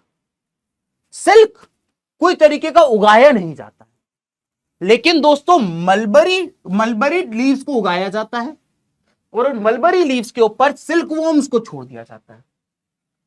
सिल्कवॉर्म वो मलबरी लीव्स को खाते हैं और वो अपना एक ककून बनाते हैं, और वो जो ककून होता है, इससे पहले वो ककून फूट के उसके अंदर से कोई इंसेक्ट निकले, हम पिन चुबो के उस ककून के अंदर सिल्कवॉर्म को मार देते हैं और उसके अंदर से सिल्क निकालते हैं। ये जो पूरी प्रक्रिया है, इसको सेरीकल्चर कहा जाता है। पहले ये एमसीक्यू में बहुत पूछा जाता था। The process of making silk is known as sericulture. तो मलबरी लीव्स के ऊपर सिल्कवॉर्म छोड़ दिया जाता है, वो उसको खाता है, फिर वो अपना ककून बनाता है। इससे पहले वो अपना ककून फोड़ के बाहर निकल जाए, हम उसको पिन चुबो के मार देते हैं। आप लोग कमेंट सेक्शन में जरूर लिख के जाइएगा hashtag justice for silkworm, JFC, justice for silkworm. ठीक है, डब्ल्यू भी लिख देना, JFSW। सब बेचारे पिन चुबो चुबो के मार देते हैं। ठीक है, तो ये आपको बताया मैंने आपको। अब दोस्तों, मैंने आपको है ना 3 तरीके की थ्रेड के बारे में बताया, टेक्सटाइल क्रॉप्स के बारे में बताया, कॉटन, जूट और सिल्क। कुछ कुछ किताबों में इनको अलग से सेगमेंट दे रखा है, लेकिन मैं इनको नॉन फूड क्रॉप्स के अंदर ही पढ़ा देता हूं। तो पढ़ना जरूरी है, चाहे आप कैसे भी पढ़ें। अब हम आ जाते हैं चैप्टर के आखिरी टॉपिक की तरफ, जो कि है टेक्नोलॉजिकल एंड इंस्टीट्यूशनल रिफॉर्म्स। ये क्या कहता है दोस्तों? ये कहता है कि गवर्नमेंट ऑफ इंडिया ने 1960s और 70s में डिसाइड किया कि भारत में तो भूखमरी है, हमारे लोगों के पास खाना नहीं है, तो हमने ये डिसाइड किया कि हम एग्रीकल्चर रिफॉर्म्स लेकर आएंगे और इंडियन एग्रीकल्चर को पूरी तरीके से चेंज करके रख देंगे। जैसा कि आपको पता है, इसके लिए भारत सरकार ग्रीन रिवॉल्यूशन और व्हाइट रिवॉल्यूशन लेकर आई। ग्रीन रिवॉल्यूशन तो मैं तुम्हें डिटेल में बता चुका हूं। व्हाइट रिवॉल्यूशन में भारत सरकार ने डिसाइड किया कि हम मिल्क की भी बहुत सारी क्रांति लेकर आएंगे। मिल्क की, डेयरी प्रोडक्ट की भी देश में कमी नहीं होनी चाहिए। क्या किया भारत सरकार ने? तो सबसे पहली बात बताई गई कि भारत सरकार कई सारे रिफॉर्म्स लेकर आई, जिसमें से सबसे पहला था कलेक्टिवाइजेशन और दूसरा था अबॉलिशन ऑफ जमींदारी। आइए इसको डिटेल में समझते हैं। मान लेते हैं, जरा ध्यान से देखिएगा, कि यहां पर एक आदमी जिसका खेत है, जिसके पास नल है, नल, अब ये बढ़िया इरिगेशन कर लेगा। यहां पे एक आदमी जिसके पास खेत है, उसके पास है ट्रैक्टर, ये बढ़िया ट्रैक्टर से खेती कर लेगा। यहां पर एक आदमी है, इसके पास खेत है और इसके पास है स्टोर रूम, यानी कि जो भी उगाएगा उसको स्टोर रूम में डाल देगा। अब एक के पास स्टोर रूम है, एक के पास ट्रैक्टर है और एक के पास नल है, तीनों के पास केवल एक एक चीज है। तो अगर ये तीनों अलग अलग होने की जगह तीनों मिलके एक हो जाएं और अपनी जमीन को जोड़ लें, तो इसके नल का इस्तेमाल भी तीनों कर पाएंगे, इसके ट्रैक्टर का इस्तेमाल भी सब कर पाएंगे और इसके स्टोर रूम का इस्तेमाल भी सब कर पाएंगे, और इसको कहा जाता है कलेक्टिवाइजेशन।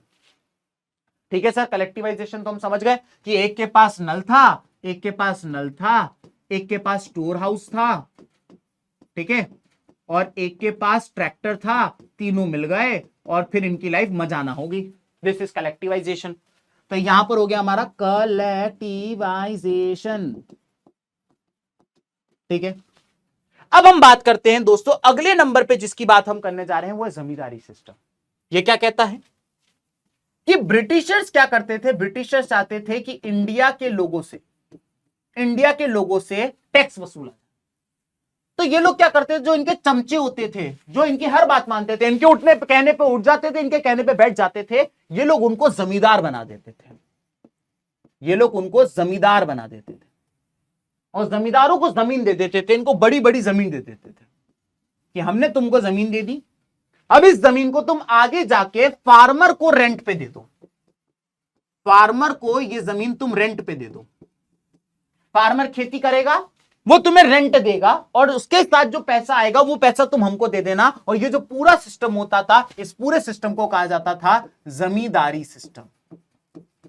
इस पूरे सिस्टम को कहा जाता था जमींदारी सिस्टम। ब्रिटिशर्स अपनी जमीन जमींदार को देते थे और जमींदार अपनी जमीन किसान को देते। तो ये दोनों चीजों का अबॉलिशन, एक तो जमींदारी सिस्टम का अबॉलिशन किया गया और ये वाली कलेक्टिवाइज सिस्टम को आगे बढ़ाया गया। ठीक है, इसके अलावा भारत सरकार लैंड डेवलपमेंट प्रोग्राम भी लेकर आई। हमने ये देखा कि हमारे वहां जो कल्टीवेशन वाली लैंड है, लैंड फॉर कल्टीवेशन, जिसपे तुम खेती कर सकते हो, वो हमारे पास लिमिटेड है। तो क्या करें, लिमिटेड जमीन है, खेती तो करनी है। तो भारत सरकार ने कहा कि चलो कुछ चेंजेस लेकर आते हैं ताकि इस लिमिटेड जमीन से हम ज्यादा से ज्यादा आउटपुट निकाल सकें। सबसे पहले भारत सरकार ने किसान क्रेडिट कार्ड बांटे। पहले किसान को क्या होता था कि भाई खेती करनी है, सीजन आने वाला है, इसके लिए उसको सीड्स खरीदने हैं, इंसेक्टिसाइड, पेस्टिसाइड, फर्टिलाइजर, ट्रैक्टर के लिए फ्यूल, ये सारी चीजें खरीदनी है। तो इसको चाहिए रहता था उधार। बैंक वाले उसको लोन देते नहीं थे क्योंकि इसके पास कोलैटरल में रखने के लिए, गिरवी में रखने के लिए कुछ नहीं होता था। तो ये जमींदारों से हाई रेट ऑफ इंटरेस्ट पे लोन लेता था। इतना हाई रेट ऑफ इंटरेस्ट होता था कि ये बेचारा वो लोन कभी चुका ही नहीं पाता था, जिसके कारण वो डेट ट्रैप में फंस जाता था। लेकिन अब किसान क्रेडिट कार्ड बांट दिया गया, किसान को एक क्रेडिट कार्ड दे दिया गया। अब इससे क्या, उसकी लिमिट है कि भाई क्रेडिट कार्ड की लिमिट है 1 लाख रुपए, और आप जो किसान के जो स्टोर्स होते हैं जहां पे सीड, इंसेक्टिसाइड, पेस्टिसाइड, फर्टिलाइजर ये सब मिलता है, आप जाइए, आप अपने क्रेडिट कार्ड को स्वाइप करिए और वहां से ये माल लेकर आ जाइए। अब आप बढ़िया खेती करिए, जब आपकी खेती खत्म हो जाएगी, आप हार्वेस्ट करोगे, फसल जब बेचने जाओगे, तो आप अपने क्रेडिट कार्ड का बिल चुका दीजिएगा बस। तो ये पैसा आपके अकाउंट में था नहीं, एक तरीके का सरकार ने आपको लोन दे दिया। अब ये क्रेडिट कार्ड से भी, एग्रीकल्चर शॉप से भी चलेगा। तुम सोचो इससे आईफोन 17 प्रो मैक्स अल्ट्रा खरीद लूं, वो नहीं हो पाएगा। ठीक है, इसके अलावा किसानों को पर्सनल एक्सीडेंटल इंश्योरेंस स्कीम यानी PAIS दिया गया, ताकि वो जो किसान हैं, अगर उनको किसी तरीके से उनकी डेथ हो जाए तो उनकी फैमिली को एक तो पैसा मिले, और साथ ही साथ अगर उनकी फसल बर्बाद हो जाए तो उसकी फसल का भी इंश्योरेंस करके दिया जाता था। ठीक है साहब। इसके बाद स्पेशल वेदर बुलेटिन चलाई गई, दूरदर्शन, आकाशवाणी, उसमें पहले ही बता देते थे कि 3 दिन बाद बारिश होने वाली है, तो तुम अभी अपनी फसल काट के रख लो। या फिर कोई एक इंसेक्ट्स का झुंड है जो पाकिस्तान साइड से आ रहा है, इंडिया की तरफ आ रहा है, पंजाब की तरफ, पहले ही अपनी फसल काट लो। तो कोई तूफान आने वाला है, आपकी फसल बर्बाद हो सकती है, पहले ही फसल काट लो। तो ये स्पेशल वेदर बुलेटिन चलाई जाती थी। और last but not the least, किसानों के लिए मिनिमम सपोर्ट प्राइस का प्रावधान लेकर आए गए। अब ये मिनिमम सपोर्ट प्राइस क्या होता है, आइए इसको समझते हैं। एक जो फार्मर होता है, अब फार्मर ने क्या किया, मान लेते हैं कि फार्मर की कॉस्ट प्राइस थी कि उसको 1000 केजी क्रॉप को उगाने के लिए मान लेते हैं 1000 रुपए लगे, मान लेते हैं ये उसकी कॉस्ट प्राइस थी। कि 1000 केजी क्रॉप को उगाने के लिए 1000 रुपए लगे। ठीक है, अब ये जो फार्मर था, ये फार्मर गया मंडी में। अब ये मंडी वाले से कह रहा है कि भाई मेरा 1000 रुपए लगा है, आप मुझे 1000 रुपए लगा है, मुझे चाहिए इसके बदले 1400 रुपए। ये इसकी डिमांड थी, ये इसकी आस्क थी कि मुझे चाहिए 1400 रुपए। फेयर प्राइस है, 1000 रुपए तो उसकी बेचारे की लागत लगी है, तो 1400 रुपए भी रकम है क्या वो। अब मंडी वाला कह रहा है कि भाई मैं आपको ये नहीं दूंगा, इसकी जगह मैं आपको दूंगा 1400 की जगह मैं आपको देने को तैयार हूं 800 रुपए। तो वो कह रहा है कि 1400 रुपए नहीं मिलेंगे, हम आपको देंगे 800 रुपए। अब आप खुद बताइए, क्या किसान का नुकसान नहीं हो रहा है? इससे कम ज्यादा का तो उसकी लागत लगी है, 4 महीने की मेहनत लगी है, और ये उसको उसकी लागत तक नहीं देने को तैयार है। ऐसे में तो किसान डिमोटिवेट हो जाएगा, कल को वो खेती छोड़ देगा। जब वो खेती छोड़ देगा तो फिर किसान अगर खेती छोड़ देगा तो देश में फूड सिक्योरिटी पे क्वेश्चन मार्क बन जाएगा, हमारे लोग भूखे से मरने लगेंगे। तो ऐसे में आती है गवर्नमेंट, और गवर्नमेंट किसान को कहती है कि हमें पता है कि जो तुमने क्रॉप उगाई है उसको उगाने के लिए 1000 रुपए लगते हैं, हमने कैलकुलेट कर रखा है। इतने रुपए का सीड, इतने का इंसेक्टिसाइड, इतने का पेस्टिसाइड, इतने की तेरी मेहनत, हमने सब कैलकुलेट कर रखा है। और किसान को वो कहते हैं कि हम आपको देंगे मिनिमम सपोर्ट प्राइस। वो कहते हैं कि आपके 1000 रुपए की लगी थी, हम आपको इसके बदले 1300 रुपए देने को तैयार है। हमें मालूम है 1000 रुपए लगते हैं और हम आपको फेयर प्राइस देंगे, हम आपको 1300 रुपए देते हैं। अब किसान के पास ये ऑप्शन है कि अगर मंडी में उसको अच्छा प्राइस मिल रहा है तो मंडी में बेच दे, लेकिन अगर नहीं मिल रहा है तो वो एमएसपी में जो सरकार ने रेट तय कर रखा है वो किसान सरकार को देते। अब सवाल ये उठता है कि किसान सरकार क्या करती है इसका, इतनी सारी चीजों को इकट्ठा करके। तो सरकार क्या करती है, सरकार एक अपना बफर स्टॉक मेंटेन करती है। इंडियन गवर्नमेंट क्या करती है, अपना बफर स्टॉक मेंटेन करके चलती है। और जो ये बफर स्टॉक होता है, ये बफर स्टॉक भारत सरकार को 2 टाइम पे काम आता है। कल को अगर मान लीजिए 2-3 जगह काम आता है। सबसे पहली चीज है कि नेचुरल कैलामिटी आ जाए,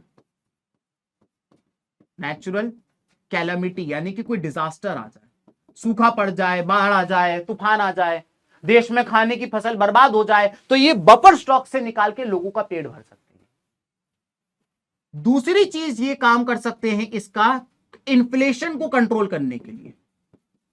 इन्फ्लेशन कंट्रोल करने के लिए कई बार किसान या मंडी वाले लोग क्या करते हैं कि फसल को अंडरग्राउंड करके बैठ जाते हैं। फसल है लेकिन दबा गोडाउन में बंद करके बैठे हुए। अब मंडी में टमाटर ही नहीं है, 1-2 लोग हैं जो टमाटर बेच रहे हैं, तो वो जिनके पास टमाटर है वो बहुत मुंह फाड़ रहे हैं 200 रुपए किलो। क्यों? क्योंकि इनने खूब सारा टमाटर अंडरग्राउंड कर दिया है, क्योंकि अगर उसकी सप्लाई कम कर देंगे तो डिमांड बढ़ जाएगी और उसकी कॉस्ट बढ़ जाएगी। ऐसे में अगर इस तरीके की मस्ती करे तो सरकार अपने बफर स्टॉक से रिलीज करके इन्फ्लेशन को कंट्रोल कर सकती है, महंगाई को कंट्रोल कर सकती है। और last but not the least, public distribution system. Public distribution system, PDS shop, जहां पे गरीब लोगों को बहुत ही कम प्राइस के अंदर ये बफर स्टॉक का जो माल है वो बेचते हैं। ठीक है, तो ये सरकार जो होती है, ये सरकार में एमएसपी पहले से तय कर रखी है। मैं चाहता तो एमएसपी बोल के हट जाता, लेकिन एमएसपी क्या है मैंने आप लोग को डिटेल में बता दिया दोस्तों। ठीक है, अब आ जाते हैं हम भूदान और ग्रामदान में। दरअसल बात क्या है, आइए इसको समझते हैं। आंध्र प्रदेश के जो लैंडलेस पुअर फार्मर्स थे, उनने अपनी गवर्नमेंट से कहा कि हमें आपसे भीख नहीं चाहिए, हमें आपसे 1 रुपया नहीं चाहिए, हमें आपसे लोन नहीं चाहिए, हम नहीं चाहते आप हमारी मदद करो। हम बस ये कह रहे हैं कि हमें वो जमीन जो किसी की नहीं वो हमें दे दो, थोड़ी थोड़ी जमीन दे दो। हम उस जमीन में खेती करेंगे, ना केवल उस खेती कर से अपने परिवार का पेट पालेंगे, उस खेती को बेच के आंध्र प्रदेश के लोगों का जो पेट है वो भी भरेंगे और साथ ही साथ सरकार को टैक्स भी देंगे। हमें सेल्फ सफिशिएंट बनना है। यह आइडिया विनोबा भावे जी को बहुत अच्छा लगा और उन्होंने एक आंदोलन शुरू किया इसको। अब जो ये आंदोलन था इसे ब्लडलेस आंदोलन कहा जाता है, क्योंकि इसमें कोई लड़ाई झगड़ा नहीं, कोई वायलेंस नहीं हुआ। बहुत ही प्यारी डिमांड थी किसानों की और उन्होंने कोई लड़ाई झगड़ा नहीं किया। आखिरकार एक बहुत ही बड़े जमींदार थे जिनका नाम था श्री रामचंद्र रेड्डी। ये बहुत बड़े जमींदार। जमींदार कौन होते हैं वो मैं सिखा चुका हूं तुमको पहले। ब्रिटिशर जमींदार अपॉइंट करते थे। तो इन्होंने क्या करा, अपनी 80 एकड़ जमीन को 80 फार्मर्स में बांट दिया, सबको एक एक एकड़ जमीन दी। सोचिए इतना बढ़िया काम करने लगे, लोग अपनी भूमि को दान करने लगे। तो जब अपने लोग भूमि को दान करने लगे तो उसी को कहने लगे भूदान। सर समझ गए भूदान क्या होता है? समझ गए सर हम? अब आ जाते हैं हम लोग ग्राम दान। दरअसल ग्राम दान में क्या है कि धीमे धीमे करके जो ये काम हुआ था, बाकी जमींदार भी जो थे वो भी आगे आने लगे। और later some zamindar offer to distribute some villagers some more landless this is this, यानी कि अब और जमींदार आगे आने लगे और उन्होंने कहा कि हम ये पूरा पूरा गांव दान देने को तैयार है, अपनी जमीन देने को तैयार है। अब तुम बोलोगे जमींदारों का एकदम से हृदय परिवर्तन कैसे हो गया भिड़ू?